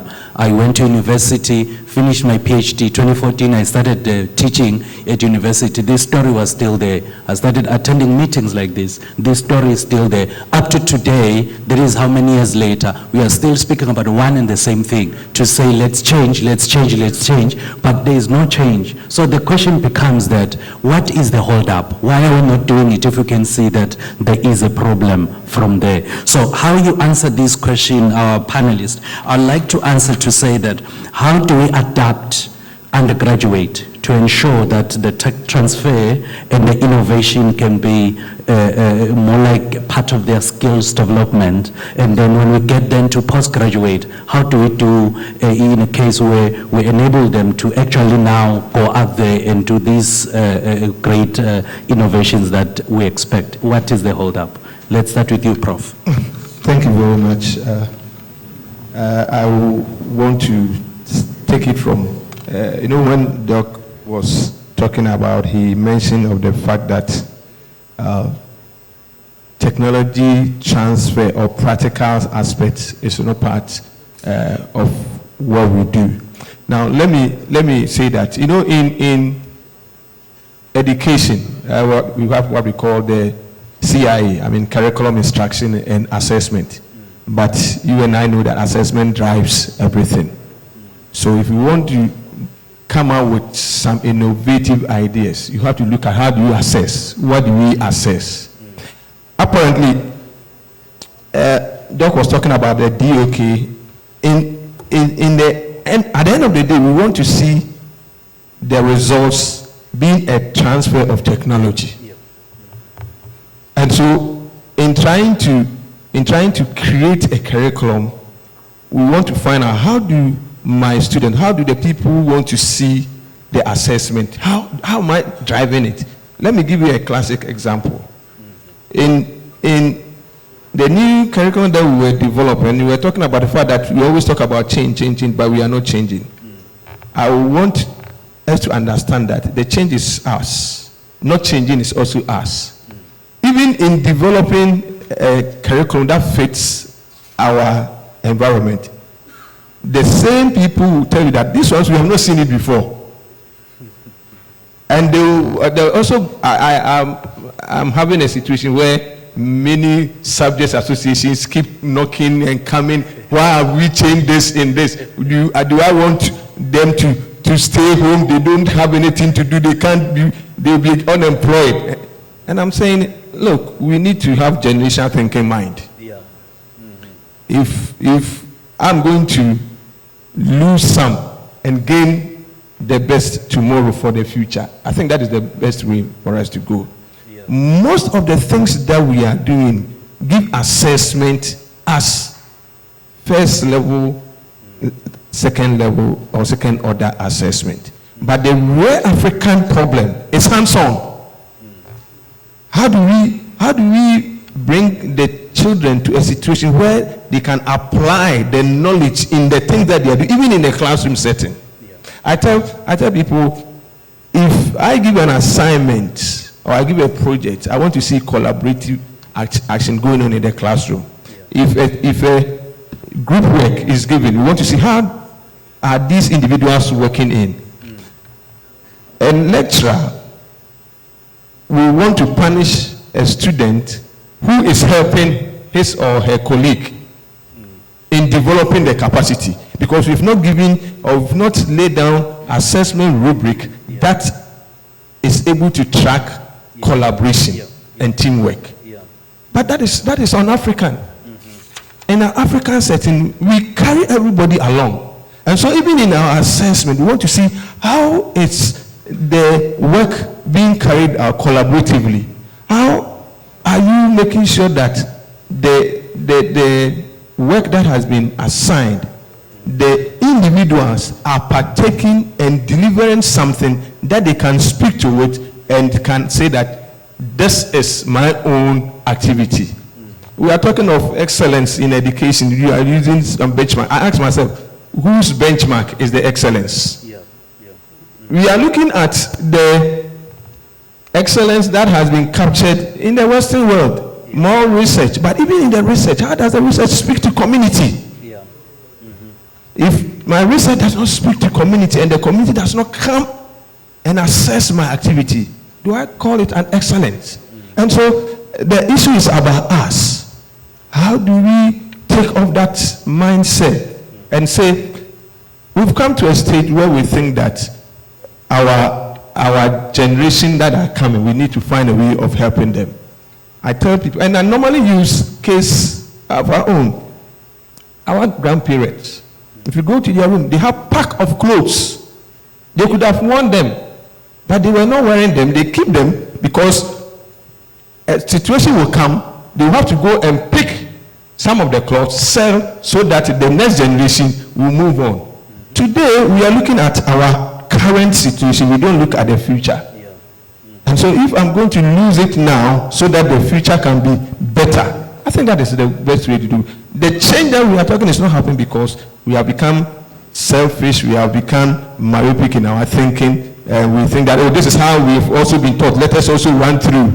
And if we continue to do that, we can never link up and we can never build a generation. The last thing that I want to say, there have been a certain way, and I think that AU should be able to look at it in that context. There's a certain way of African history and African culture being wiped up. We have the new pre-tertiary curriculum that we've developed, the social studies. We've redesigned the social studies. We've come back and forth. We are struggling with the social studies people because they think that the American social studies is not like that. The British social studies is not like that. But social studies is about solving your own problem in your community. We attended a conference in Tanzania and speaking to about 5 or 6 African countries, even the Eastern, Nigeria and other things, we realized that history gradually is being taken out of the curriculum. And you ask, how did it happen? Nobody knows. But gradually, it's being wiped off. There is somebody who stayed in Ghana, schooled in Ghana, finished the first degree, went UK to do masters. Within 3 months, he has learned more Ghanaian than when he was here. What is happening? There's a certain way of wiping our history and our background. So we need to make a conscious effort in making sure that If we've seen it, there should be radical way of changing it. And the change should start from us. Yeah. Thank you, sir. That was great. Good. So I'll go straight to your question. And I must say that, yes, of course, the best way that would have helped us to really develop that sort of innovative or innovation edge naturally or as part of our curriculum should be the approach where most countries are having now, what we call the maker space, or simply put, innovation parks, that students beyond the classroom can easily go and explore with their hands what they have been taught. But the truth is, there are challenges. I always don't want to drive quickly to say resources, finances, how do we get a park done? No. Sometimes it's purely behavioral. And most of these innovations we are talking about today, you can only drive innovation through through technological platforms. How many chemistry labs can you build now? Physical. But you can build using virtual approach, chemistry lab. And you destroy, you make up, and you are going. That is the maker space. And so the point here is, sometimes when you talk about using technology to drive innovation, they will quickly, or others will quickly say, hey, but we don't have the money to buy this. It's not money. Sometimes the leader or the person, people involved, that is the perceived ease of use. If the person who is to lead or ensure that we get it done feels like it is so difficult to use the tool, even though that is not your generation, we are talking about new generation, which they don't need whatever you learn. Fine, you didn't go through technology, but get it done and see whether they will not be able to explore. Sometimes to perceive usefulness, when we feel that, oh, this technology is too costly and we don't see the value in it, we should have done it the way we used to do. These are purely behavioral, not that we don't have the money to put it up or set it up. So I strongly believe that these are the core challenges to me before we talk about financial mobilization to do all those things. If we can clear the behavioral part, have a feel that technology, irrespective of what it is doable. And it's not your generation. You are not going to use it. That new generation is having that DNA. Get it there for them, set it up for them, and they'll be able to explore. And then we can drive innovation. Thank you. Can I quickly add something? You know, sometimes when we are talking of technology, we are looking at the first-class technologies. But that is not what we are talking about. I mean, let us admit, Africa is a poor continent. We can't get everything now, but we have what it takes to leapfrog. In this, and I'll keep on referring to the pre-tertiary because we are trying as much as possible to demystify technology and make technology what we have. We have what we call creative pedagogies, which means that using what we have. And I mean, yesterday I was asking somebody, have you still found X? We are teaching maths, but we have not been able to demystify maths in such a way that maths is everything every day. A teacher is teaching volume, and he's in a classroom, and forget that the classroom is volume. We are talking about area, length times breadth in the classroom. He's forgotten. They were trying to bring some questions about distance, and I said, you know what? I think that this thing, let's make it easy. In a community that we have, everybody knows that when plantain, it's going to be harvested or getting ready to be harvested, it wants to fall off. You have to plug it and let it stable. That stick that you put it, you are creating a distance, elevation, angle. Everybody can see this, and this is mass. Creative pedagogy. Do we need sophisticated activities to demonstrate these things? And so all that I'm saying is that some of the things that we talk, we are looking at high-end activity, but they are around us. The teacher is teaching mountains, talking about Swiss mountains. Meanwhile, mountain is surrounding his classroom. Yeah. And he could use that. Yeah. So these are the things that I want us to look at. When we are talking of technology, we just look at the technology that meets our environment, which can help us to leapfrog. Yeah, thank you. Thank you. Professor Nkrumah, one of the issues that we find is the issue of the, how do I put, in terms of the collaboration that you're talking about between academia, industry and government, and that will support obviously the technological transfer and commercialization, but there are no relationships there. So then the question becomes that why are we not putting together these three bodies to make sure that whatever that is happening in industry is done in academia and government is supporting that? And I hope that can help as well in terms of the adaptation and also the other things that we are talking about, the skills transfer, the commercialization, and also the technology there. How do we put that together to make sure that we have a comprehensive approach to all of this? Well, thank you. Very pertinent question. First, when we say industry in Africa, let's try to understand what is industry. I think much of the definitions of African concepts don't come from Africa, and they distort our reality. What is Africa's industry? Since the independence days, there's been very little industry on the continent. The public sector, the ministry, the bureaucracy dominate the system. So the public sector, the private sector is only now trying to grow. And so when we define private sector, we'll be referring mostly from my experience with universities when they create this Office of Corporation, Vice Chancellor for Corporation and for Industrial Relations, is usually looking at small businesses in the neighborhood.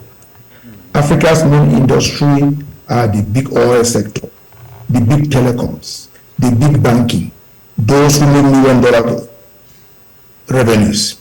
From my last understanding, there are over 400 companies that gross $1 billion or more on the continent. I'm not sure many universities have described them as the industry to approach yet. But those are the ones that have the excess capital, who, on the other hand, would normally do their own social responsibility by donating to food banks, to disaster, to health, just to keep people alive, but not in knowledge systems like universities. I think if we have to go be materialized, make this conversation on the university industry government interface to work, then the university leadership, if you're the tech transfer community, has to look at these key actors on the continent. Incidentally, our governments keep them out because they have their colonial structure. They're not even in the books. Ghana has oil now. Nigeria is all oil. Cameroon, the whole continent is mineral and oils. Those are our industries that make all the money. Those are the people that, see, even of this very meeting itself that we're having here, what are the focus? Healthcare, agriculture. But most of the money of the continent is in the extractive sector. That's why if you say we want to industrialize, we have to provide the solutions to their problems. They have to, our students, our young folks have to work in those industries. We have to be able to bring them on the table and say, here's how you're doing your mineral production, here's how you add value to your goods. Some countries even do something else, like Nigeria. They create content development, local content units that are outside the university. So, in a nutshell, our tech transfer unit have to look at these major corporations on the continent, not as our tourism that they want to give you something. You go there and ask for support. You want donations. No.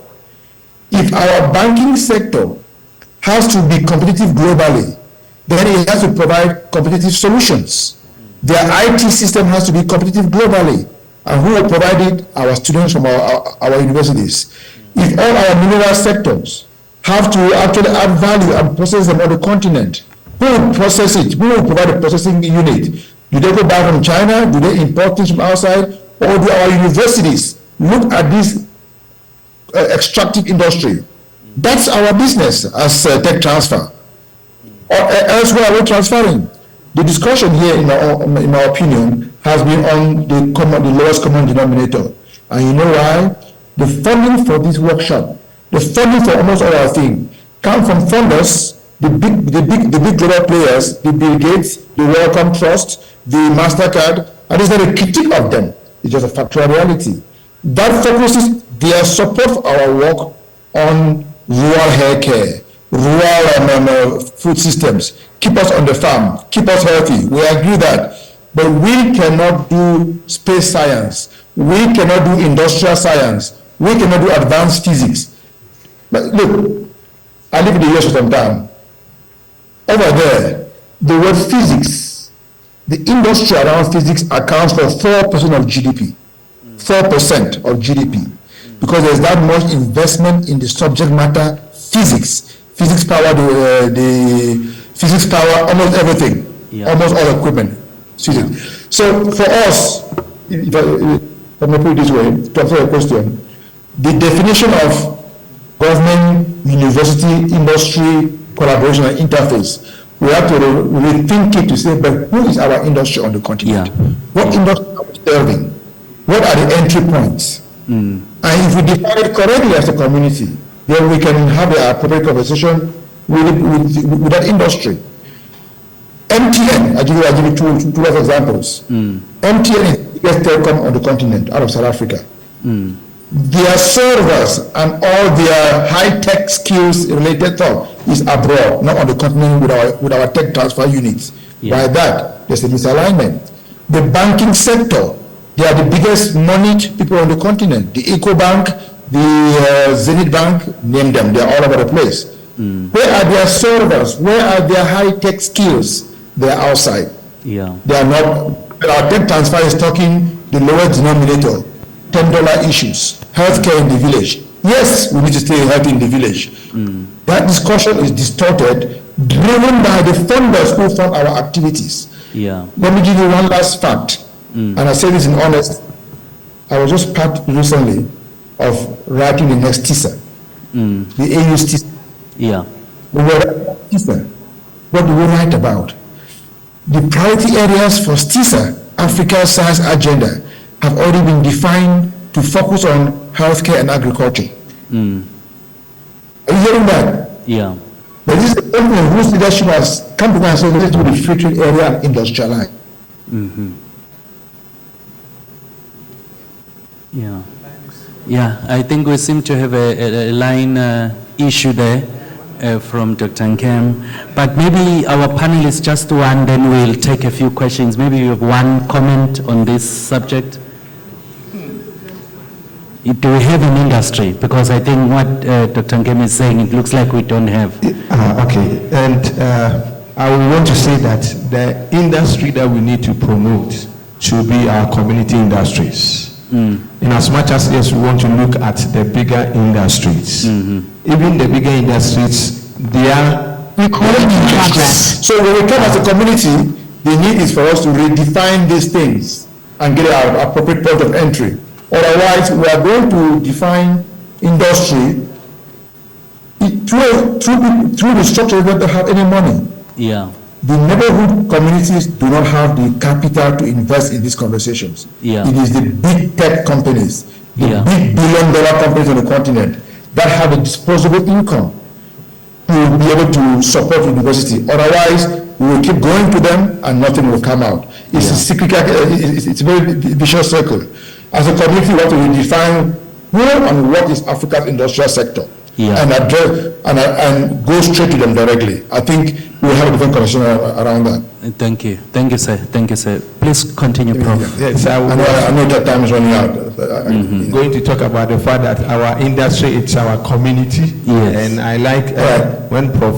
Bobebi, I can hear anybody if you're talking. I'm sorry. Doing his presentation. I mean the products. It's for the people around the agri sector. Yeah. Our most recent presenter was solving the problem for the fisher folk. If we look at our industry are these people, I think it will help us to find. Okay, go on, please. It will help redefine our curriculum. Yes. And then look at how best we can assess our curriculum based upon the industry that we have actually outlined within our space. For me, if a university can be making an impact, we should look at it as how it's impacting on the community. Yes. So I will look at the industry as that which the product, or which our production, our innovation helps in solving the problem, but not the high-end ones. Okay, okay, thank you. Okay, thank you. Yes. So, finally on commercialization, I've realized that if you have capacity to do something, sometimes you don't even worry too much about the outsider or the outside world or somebody else coming to nudge you. Yeah. We have, as HEIs, we still hold to the fact that we are academic institution, and anything that has to do with commercialization, that is more of the industry. Yeah, that doesn't exist. The interest is always about the publication, what is happening to it. Let's call the editor. Yeah. And what's supposed to be the output of our research, that we need a proper supply chain in ensuring that we are able to transfer it into commercialization, either a session within the system or a proper supply chain that ensures it goes out there. We are not looking at that angle. The focus is still on what is about the editor's comments. And so we've lost focus on that last mile junction where our research outputs must be translated for commercialization to be realized. What are we going to do? What sort of motivation? What sort of rethinking? Reorganization of our mindset in ensuring that what we produce as research outputs or deliverables will not just end there, but there is a proper chain in ensuring it, either we halfway do it or we make sure it gets to the right industry, investor, or co-partner. I strongly believe that let us relook at that particular junction, because the baton, the race there, and the handing over there is the major issue. And if we are able to do that and refocus some of our attention from what the editor is saying to where our deliverable, our research output is earning, definitely we will get the solution without too much dialogue. Thank you. Yeah, thank you, thank you. Yes, thank you very much. So maybe just to support you before we go in, is that in 2017, there were 1,330 patents that were registered in the whole of Africa. That is compared to 592 and 508 in Asia. So now we only have about 1,000, they have over almost 500,000. So now that becomes what we are saying, to say we are only focused on publishing, but not necessarily on then what happens after that. Yes, thank you. So at this point, ladies and gentlemen, we have got about 8 minutes to finish up this session. Can I just take maybe 2 or 3 questions and then we'll conclude? Okay, I can see you say, yes sir, and then the APET members now, I have to give them preference. So now, then I'll come to you, Prof, then to you. Can we start, sir? Oh, yes, sorry, you say. Yes, I saw him, yes. Yeah.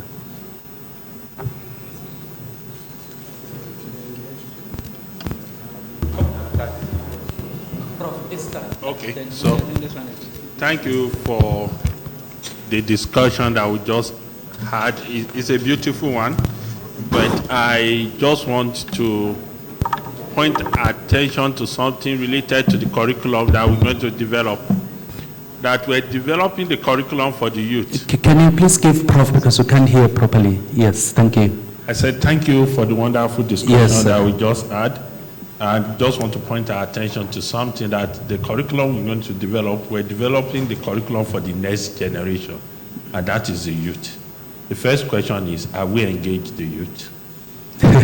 Are we allowing the youth to participate in this curriculum development? Yeah. Are we preparing to create a curriculum and force it into the throat of the youth? And are we going to create a success by doing that? That is the first one. And then my second one is to look at the technical schools and to ask if we can start looking at creating the technical schools again. And if the university can partner with the technical schools so that it could support our curriculum. These are the two Okay, points. thank you, sir. Thank you. If you can kindly note them down so that we can take all of them at a go. Yes, sir, please go ahead. Thank you very much. I'm very excited for the introduction of some of these new curriculum. My major issue is that I have 4 children, one in the primary, one in the JHS, one in the secondary, one at the university. And I see changes from primary all the way to the university. My problem has Excuse me, sorry, if you can kindly reduce the noise. Ladies and gentlemen over there. Sorry, sir, if you can kindly just reduce so we can follow, please.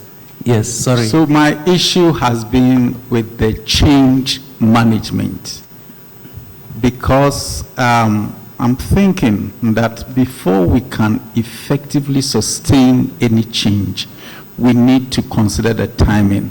But it looks like we have taken too much at a time that we cannot easily chew. And so at the end of the day, parents who are supposed to support the curriculum are confused. The children are confused.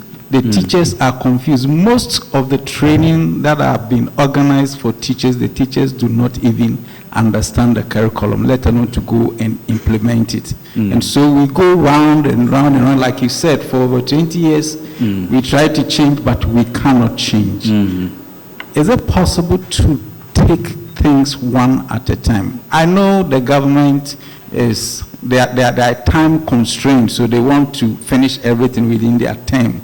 But could we have a national curriculum where it's not influenced by government policies, but then it is being driven by the society itself, so that we can take things on one after the other? Otherwise, we'll go round and round and we'll not get anywhere. That's my issue. Thank you very much. Thank you, sir. Thank you. Prof. Sambo. Thank you very much, moderator.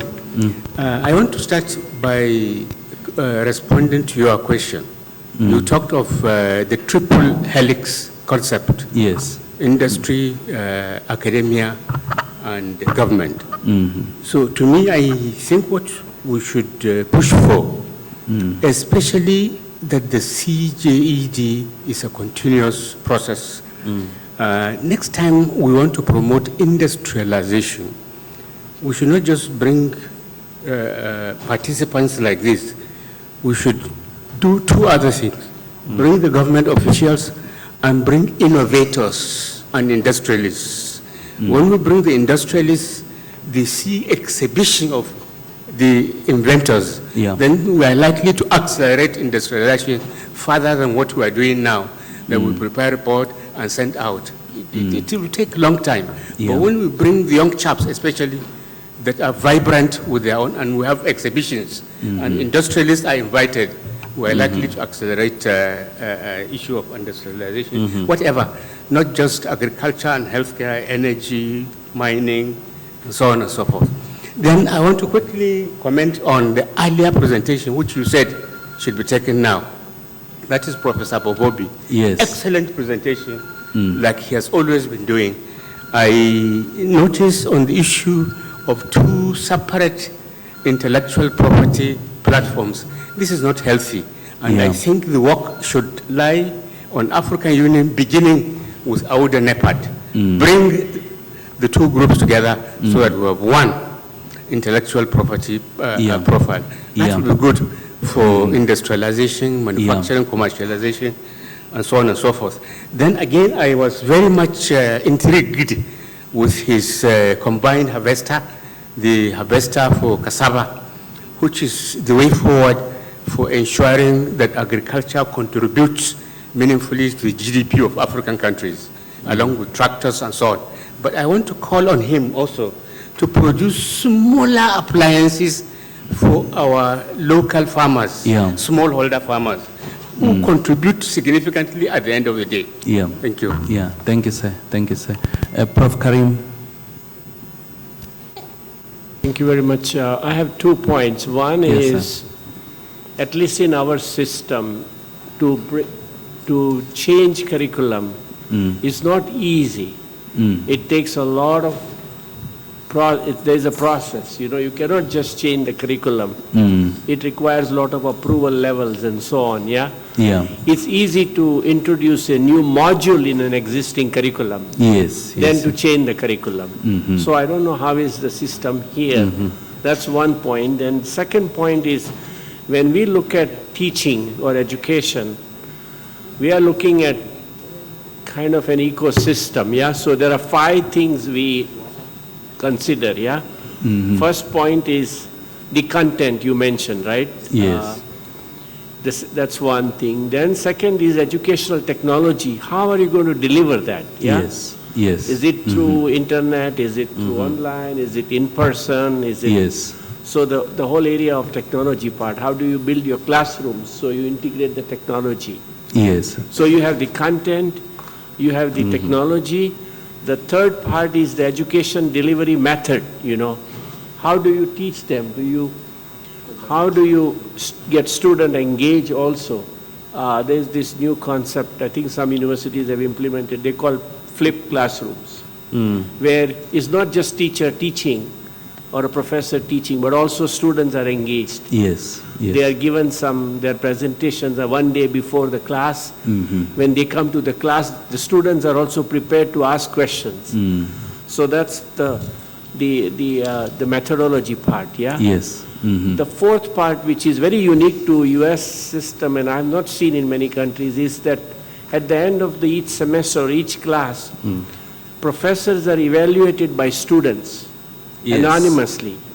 And that evaluation goes to the head of the department for each of the class they are teaching, so that they just want to make sure that whoever is teaching the class has delivered, has met the goals. Yeah.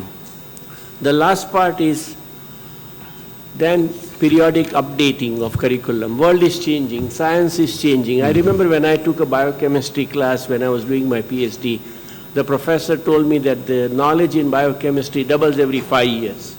So that means what you are teaching today may not be valid. So how do we change that and keep it updated, yeah? Yeah. And lastly, I think one of our panelists mentioned is that at least when I was a student, we were taught to take number of classes, you get grades, you get a degree, yeah? We were never really trained to solve problems, you know? We were never really, and the youth today are different, you know, they're looking at the whole world as a marketplace, as an opportunity. Even when we were students, most of the curriculum was production driven. You produce more food. Now, everything is not only you produce food, but how do you market it, right? Yeah. The road infrastructure, the trade, the markets have changed now. Yeah. So how do you keep up with the pace of the change there? So so that's how we look at the whole education ecosystem, not just the content, yeah? Yes. The content is just one part of the thing. Yeah. So I would like to hear their perspective on how these issues are addressed. Okay, thank you. Yes, the last speaker. Yeah. Okay, thank you very much. I think we are where we are because we are still where we used to be. And if we must change, there must be a paradigm shift. And that paradigm shift can start now. It's a change begins with us. Yeah. Whereas in most universities or most countries in Africa, and I want to be particular about Nigeria, where I come from, there has always been this assertion that most university students are not employable, are unemployable. Yeah. And some of them pass through the university and don't allow the university to pass through them. Is that true? I don't know. It's not left for us in this hall. And where I want to go to again is the fact that we had always blamed the British and our colonial masters for our woes. Where are we? Today Nigeria is celebrating 64 years. The question is, technologically and otherwise, where are we? The list of the most, I think Ethiopia is well over 70 years or thereabout. Please correct me if I'm wrong. And the list of these African countries that got independence is less than about 40 years. The question here again is that, where are they and where are we in the height of all of this? We must change our attitude. We must change. There must be an attitudinal change. There must be a paradigm shift, a commitment to grow. And how do we do that? We look for a model that is best suitable to our growth. We cannot just customize an African growth thing because the world is a village. I call it a ball. Look out for a Western, local or whatever, put it together, and we grow with that. Can we take the experience of China? Many years back, I remember how Americans would be harassing the Chinese with their copycats. We can't do that because we can't just grow. When a child is born, it takes time. He grows from stage 1, stage 2, stage 3, stage 4, and that child becomes an adult. He grows in stages. So we can grow on that. Then second solution again is, my Bible tells me that the borrower or somewhere that collect is always where? Here. So when I keep giving you, like in the case of China, where I know of 2 or 3 other African countries whose major infrastructure has been taken over. It goes to tell the story. Can we, in a strong look at what the AFCTA is trying to look at? It is said and estimated that when Africa trades amongst itself, instead of us to begin to go to China or wherever, we can source inward within ourselves, and on that we can grow. Our curriculum is a subject of why we are where we are. Take a look at the child from the primary school. Take a look at the child in the secondary school. Take a look at the child, whereas his counterpart out there is doing theory and practical. Very often times, this child grows to acquire what we call the certificate. I come from an institution, or what I do on the other side, where we try to groom certificate. Certificate.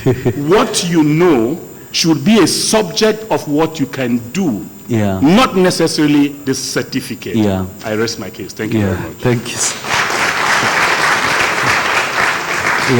I think most of these questions are more like comments or things to reflect on. So what I request from the 3 of you is just to reflect as your parting words based on what they've said and also what you think. Maybe 2 minutes, then we can be done.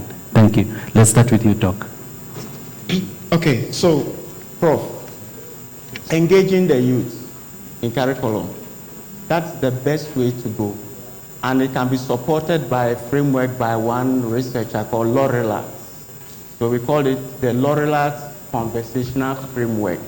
And it suggests that if you really want to create a classroom where the enabling environment for learners really appreciated, you need to engage the learners. And you take the learners as your clients.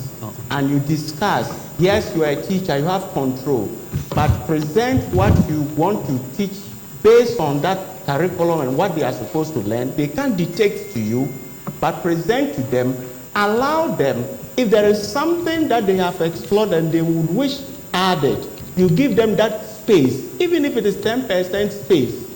That class will read and learn whatever you are ready to teach them because they have the feeling that they are part of the content development. This is where we are lacking because we are professors, we are doctors. I have been here for 30 years. When I have them what to teach, that kind of thing is a problem. And so Lorelat professes that we can only help learners to accept what we want to teach them if we should give them even 5% input to the content that we are developing. You also mentioned the fact that we need to partner with the technical schools. That is the obvious thing. Who is to lead? I will leave it there, Prof. Then I will add the last one, then I'll give Prof opportunity Yes, we mentioned change. We are already late. Yes, I agree. Sometimes the pressure of the fact that we are late, sometimes it gives some of our leaders who are trying to think Gen Z. There are classes of this thing now. They are there, but they are thinking like the Gen Zs, and so they would want us to quickly leapfrog and join the conversation. Honestly speaking, from where I am sitting from, what we are even doing in HEIs or in our lecture halls, we are far, far, far away. Now we don't write. There are just filmmaker boards in quote in those days where you are just walking around and writing and everything is being populated. Where is it? On campus. Large class sizes also is another challenge. And so sometimes you don't know how to deal with it. But the truth is that let's accept that we are already late. So we will keep encouraging our leaders, our educational leaders, to see how best, in as much as we want to speed up, sometimes overspeeding can also cause crash. So we do that balance or moderate our movement. Especially since my boss is here, where political changeover comes in and it's like we are starting something whole new. That is the worst case that we find ourselves. And that's where I agree. If we can have national development agenda and the curriculum is separated from politics, then we don't have problem. So he's here. He just came fresh. Thank you very much. I agree with you, technical institutions. And I think sometimes I ask myself, I remember some parents called me, they wanted their children to go to some schools. I said, look, why don't they take them to the TVET? I said, how can my child go to TVET? And we've even made it worse by converting the polytechnics into technical universities, and they are moving away from their mandates. But that should be the driving force of our industrialization. And so I agree with you. In fact, in the last 2-3 years, the intake of the technical, the TVET, has more than doubled. And so I think people are now realizing that the technical schools are the way to go. The last one, the intake was more than twice of the previous years. But so we need to push. And that brings our context, KNUST, science and technology. We are science and technology. How technologically are we? This is something that we need to also take a look at. If we are technology oriented, then we should make sure that we drive that technological approach. And I'm thinking, that's my own view, that if we can focus on technical institutions, technical schools, linking more with KNUST, it will probably help define our technological space. And I think we are getting there. We don't have to, like Prof said, it starts with us, our mindset. Everybody thinks that if I don't go to a university or the grammar school, not the best. But most of our children might be better in the technical schools. Change, I think that has been talked about. But let me say that you are fortunate to have all 4 of your children in various stages. Maybe the university that I can't talk about, because for the primary, the JHS and the secondary, it's the same change. It's one. It started from primary and then to JHS, and now we are going to continue to the secondary. So it's a gradual thing, but like as you said, we are already late. Sometimes you need to have a very serious paradigm shift to get it done. If we don't do it now, we can't do it again. And even doing it now, we are still, let me quickly tell you, the new curriculum, we had challenges, and when I say challenge, it's not just a challenge. When people, our donor partners from outside say that, how do you develop a curriculum for a country and you don't consult us? And I said, so the American will develop the curriculum, they'll go to the Ghanaian embassy in America and say, please come and check my curriculum. Why do you do that? Because we didn't include the foreign partners. in developing. And you see, I think it's not the best, but that is the best. And that is what, in fact, we sent the curriculum to international review, and they said that Ghana is the second country that has developed that curriculum. Of course, the first one failed, and that was South Africa. They failed because it was a drastic change, and they didn't have time to take the teachers through. And that's how I think. But the curriculum was a very good one, and that's how we've taken time to train the teachers and everything. So we are already late, but I appreciate that we'll get there. Our prof also made mention of the content and the partner. I think these are serious admonitions that have added to it. And I think that maybe our HEIs will take a look at it. How do we carry the students along in developing our curriculum right from the beginning of the semester? I think that we may have our curriculum developed, but when you meet your first class, and I'm not talking about university, but your first class, we should have a discussion with them. One of the things that we are not doing well is, as lecturers, we hide our assessment and then spring it out during exams time.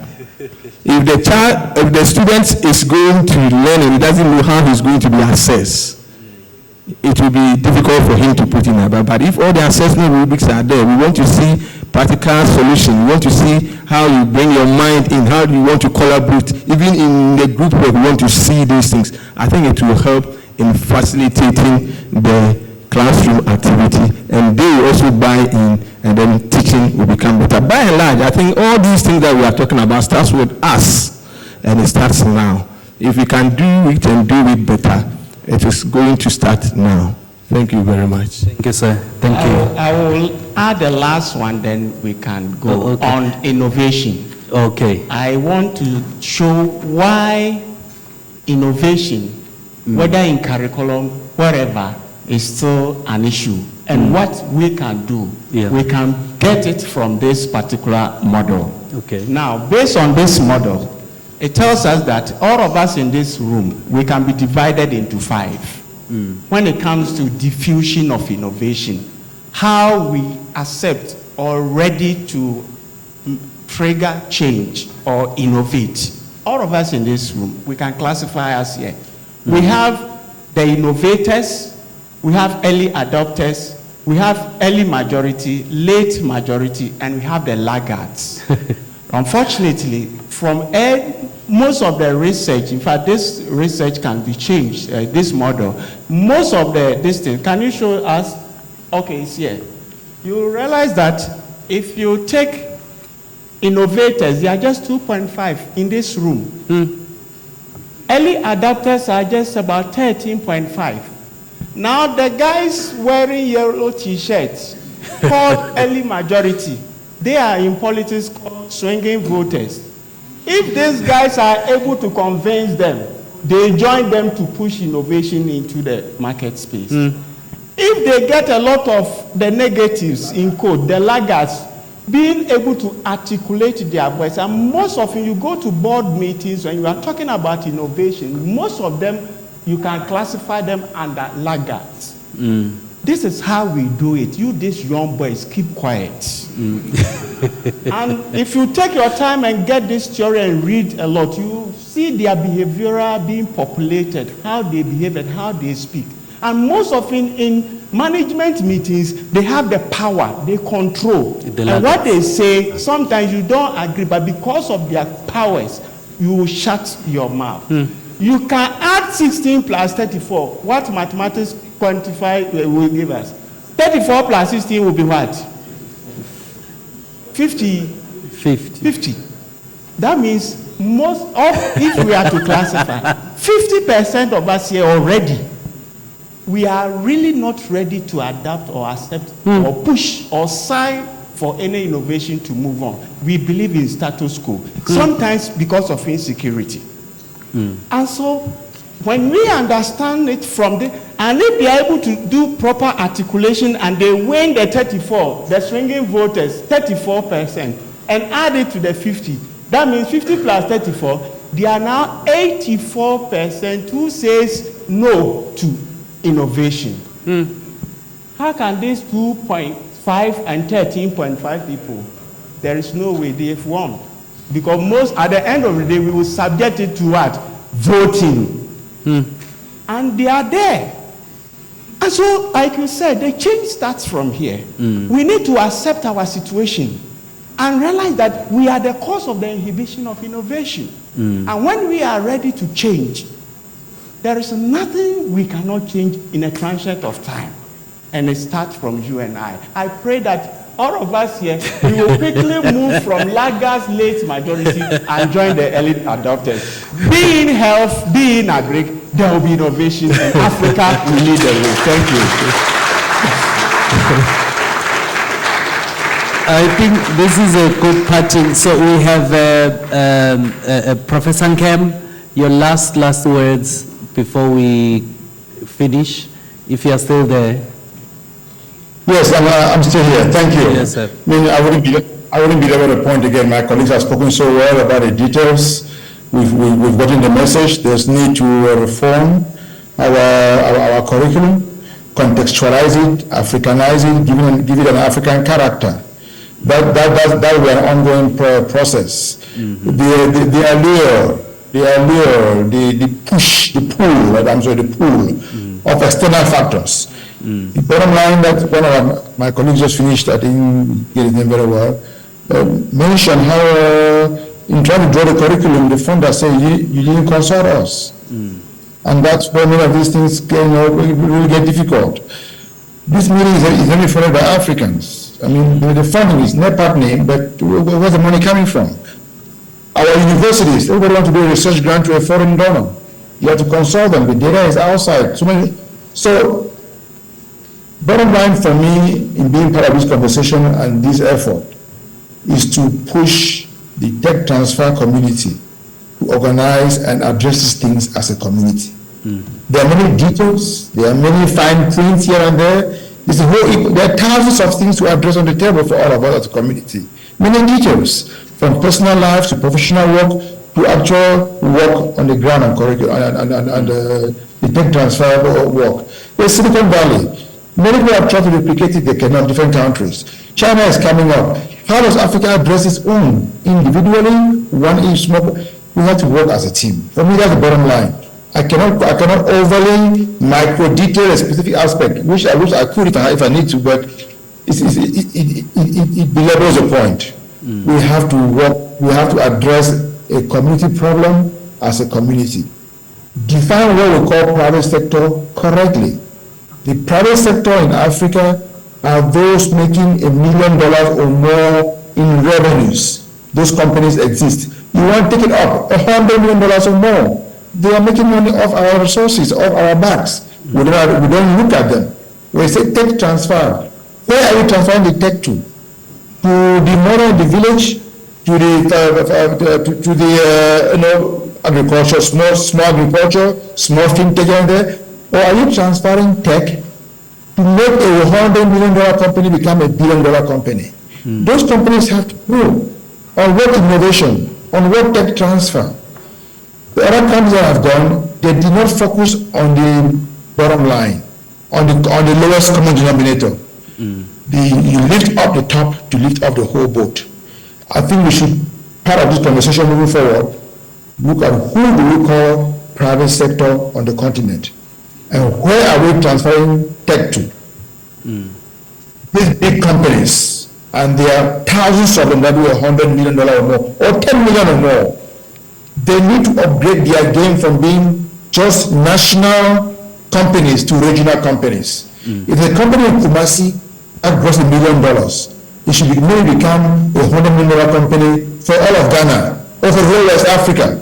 How do you grow from small local market to large market space on the whole continent of 1.5? It takes tech transfer. Let's work and define those things more appropriately, but collaboratively. Yeah, thank you, sir. Thank you very much. Yes. It has truly been an honor, and we truly appreciate your contributions and with the robust discussion. Thank you so much to Prof. and Doc, and also to Prof. online. Thank you. Let's give them a round of applause as they sit down. Thank you. At this point, ladies and gentlemen, we are moving to the second last part of the program. We have discussed all the problems, we've discussed all the challenges, but then what next? So then Dr. Justina is going to come and conduct these action plans and the next steps for technology transfer and commercialization in Africa and the way forward. Let's give her a round of applause as she comes up.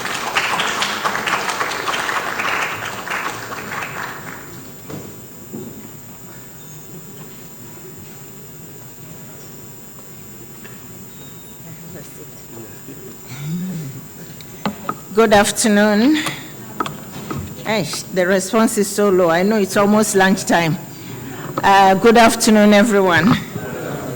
Yeah, I would like to express, my thanks and appreciation on my own behalf and also on behalf of the organizers.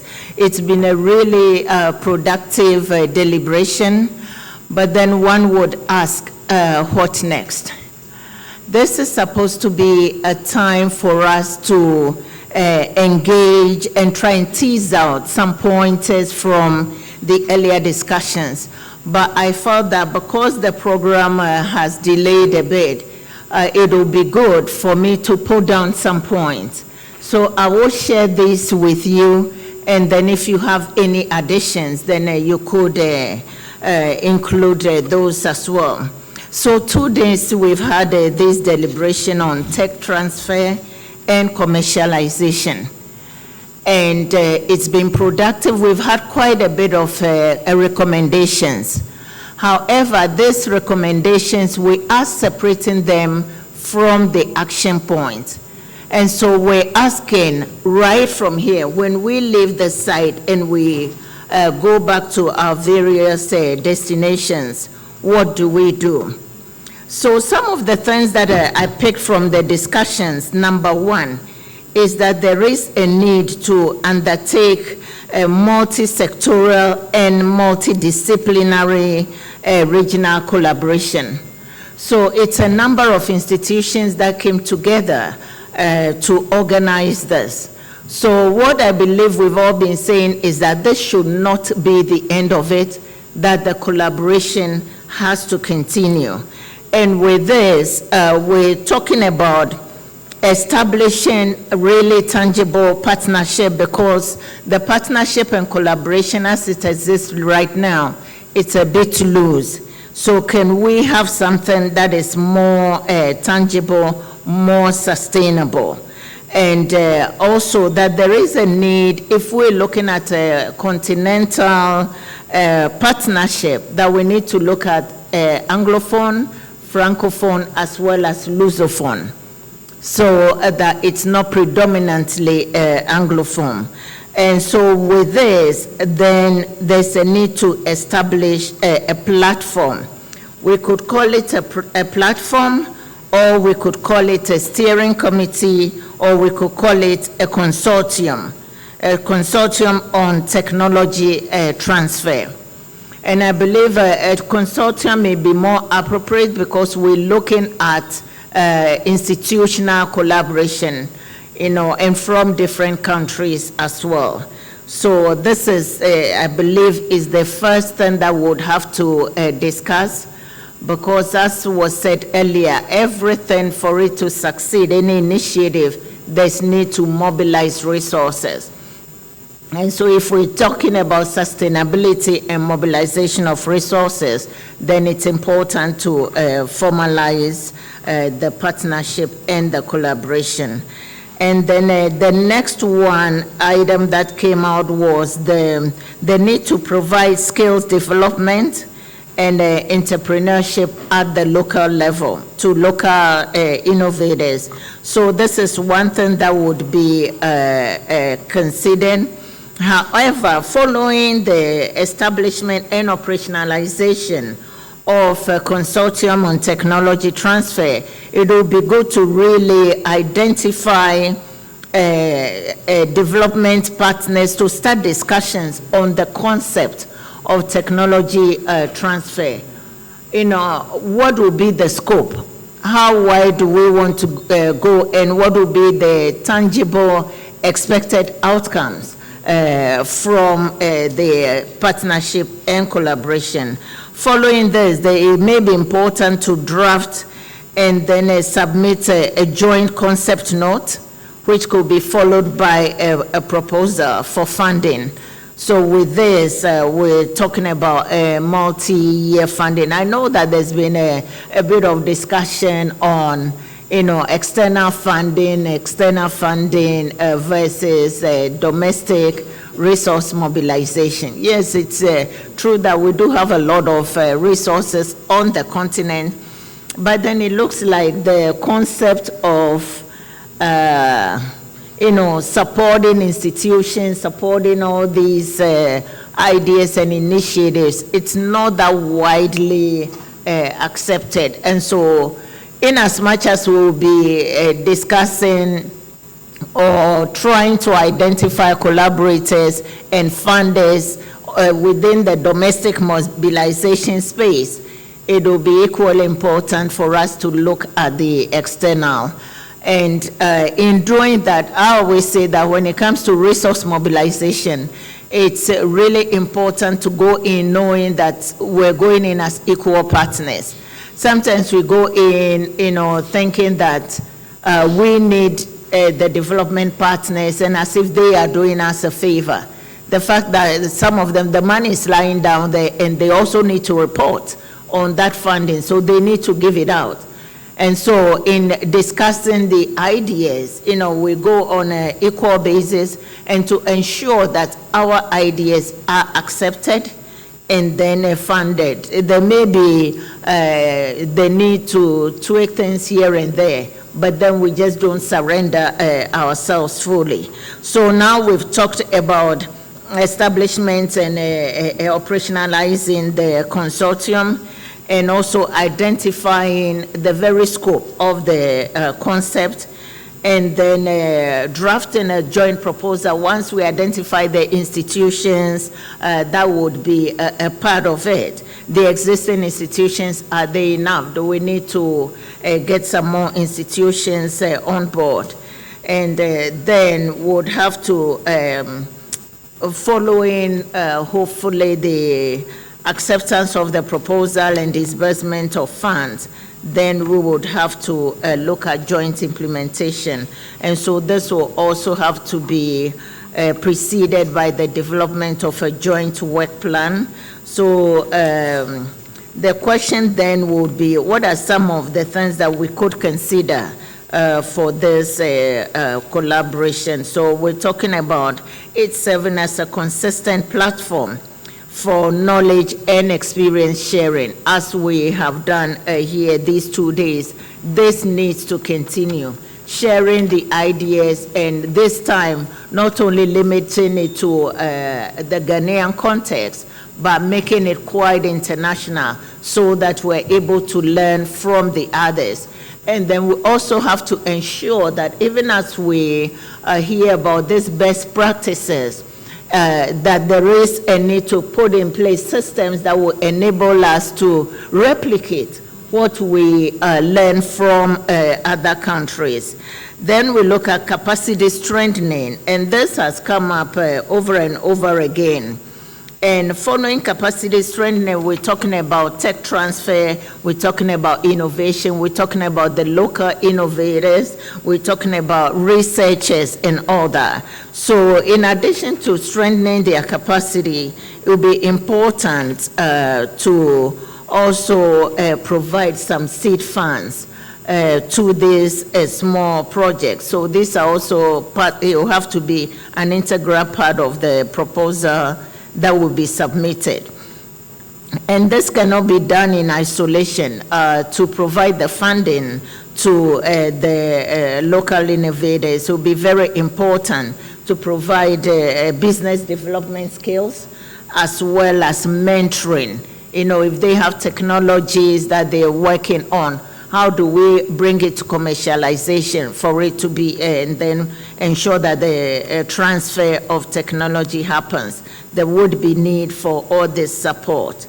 And next, is to provide also technical advisory services and to look at science policy translation. How is the research that's been done really translated into policy? We spoke earlier about having an enabling environment for policy, but the policy and decision makers need to also understand what's going on within the innovation space, be it in health, agriculture, education, or whatever, before they would be able to create that enabling environment.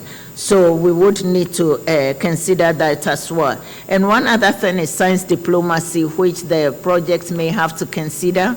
Because when you look at the policymakers, once again, we're all working in silos. And there are times that, what do they call it, intellectual arrogance, excuse that word, but you feel, okay, we are the scientists. We are the one doing the work, or I am the innovator. They have no choice, they must accept. And then they refuse because of the lack of diplomacy in really bringing them on board. The next one, we're talking about community engagement. This has been said over and over as well. And community engagement, I was listening to the discussion, and it's as if community engagement, it starts after the innovation, after the development of the product, or after the innovation is completed, which is the reason why there is a bit of resistance when it is presented to the community members. So it's really important to engage communities right from the word go, so that there will be that sense of ownership, makes them feel they're part of the process, they contributed to it, so at the end of the day, they would accept the innovation. So these are a few things that I had put together, and I would like to inquire from our honorable delegates whether there's anything else that you think we should include, or whether these are good enough for us to start with this, and then with time we build onto it. Because there are times that you just don't know the gaps and other requirements until you start. So what would be some of the suggestions? I know I'm between you and lunch, so yeah. Okay, we have a hand there. Yeah, please go ahead.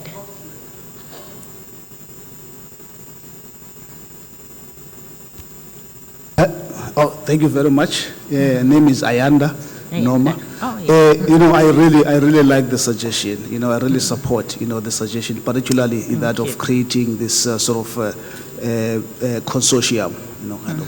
But also, having said that, I want to also maybe add to that suggestion. Absolutely, yeah. To say that, unfortunately, Africa is not a blank space when it comes to tech transfer.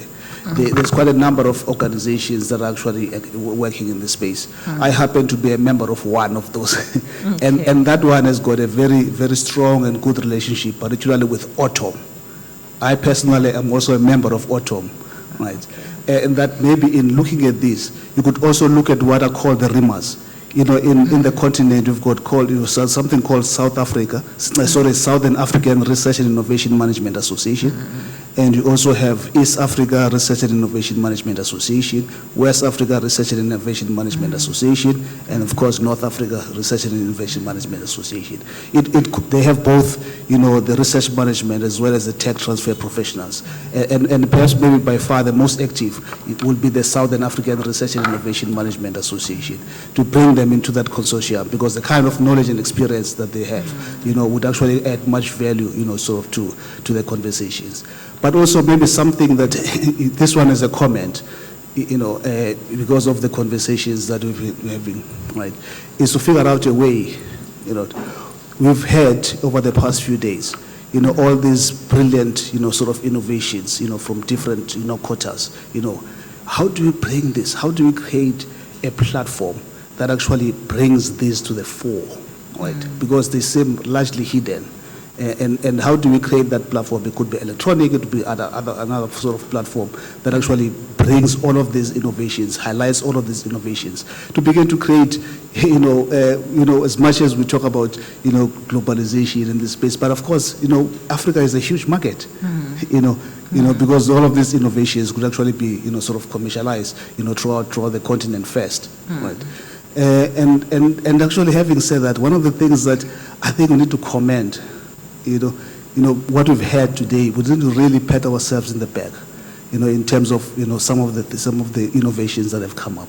As much as, we're not focusing at the moment on the high tech, but I think we're focusing on the things that make an impact in society immediately. Things that move the needle when it comes to issues of poverty, when it comes to issues of unemployment, when it comes to issues of access to potable water, and other challenges that the continent faces. May not necessarily all of them, be high tech, but are things that are making an impact. Thank you very much, Chair. Okay. Thank you. It's greatly appreciated. Yeah. Okay, Prof. Karim.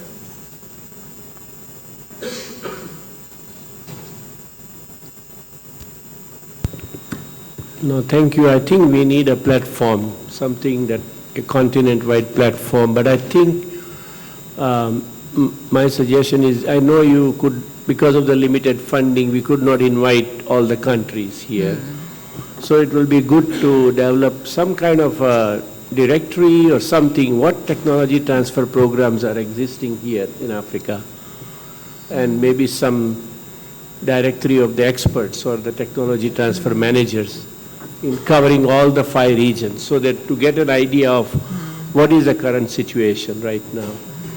And then number of technology transfer programs have developed tools and training programs, and it was nice to hear from here, KNUST, they have a master's program in tech transfer, intellectual. I'm sure there are many programs exist like that.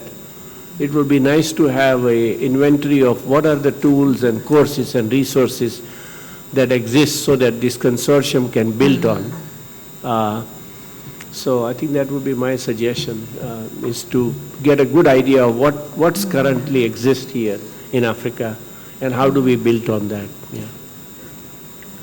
Okay, thank you. I have one to say. Yeah. Now, Indian government is having the policy of one world, not one India, one world. So, through government, we can approach the government of India through African government, so that all the transferable technologies can be directly you can get it for yield improvisation or mechanization, all these things in the sector of agriculture. So the basic research and other things cannot be concentrated in the technical universities. Whatever that fits into these agroclimatical conditions can be through agreement, it can be, you can get it and start implementing. So that is also possible. Okay. May I, Madam Justina? Yes, can you hear me? Okay. May I, Madam Justina? Oh, hi, Prof. Nkem, please go ahead. All right, thank you. I thought I would come in here because it seems this is the last session altogether. Yeah. And let me start by thanking you for how well you put those that concept, the idea of consortia and platform together. And let me thank those in attendance who were in Nairobi last year and whom, with limited resources this year from NEPAD, we still invited by them to come to Kumasi, because we were hoping that they will come and be part of this conversation to move this forward in the spirit that you are mentioning, a platform, a consortium, a community. So a way to move forward might be, what you have said is stellar, exemplary, but put together a steering committee of some of the tech transfer unit leaders. They are the practitioners on the ground who know what's happening in their institutions, in their countries, in this space, and let their voices, as somebody said, you want to have a curriculum for young people without young people on the table, or do you want to have tech transfers consortia without a consortia, or without the leaders on the table? So I would suggest to complement what you said, and I'm very impressed that in this 1.5 days of following things, you've been putting these points together. Very impressed. But those, especially, but not exclusively, maybe a few more, those are our colleagues. Mr. Ayanda, I saw him very well, Echu from Yaoundé, and Bala, and others. We put together a steering group let them help you or help in putting these things, the beef on the bones, detail out the fine prints. Give them about 1 month, 2 months, some time frame to come up with something that is a little more substantive and deep. That now we can consider moving forward and empower them to lead this thing. It's always best when there's a consortium led by the consortia practitioners. So I wanted to add. Okay. Thank you so much, Prof. Nkem. Yeah, timelines are important. So I believe we'll look at the other suggestions and put timelines to those as well, and then share with the leaders. Any other suggestion? Okay, thank you so much, colleagues.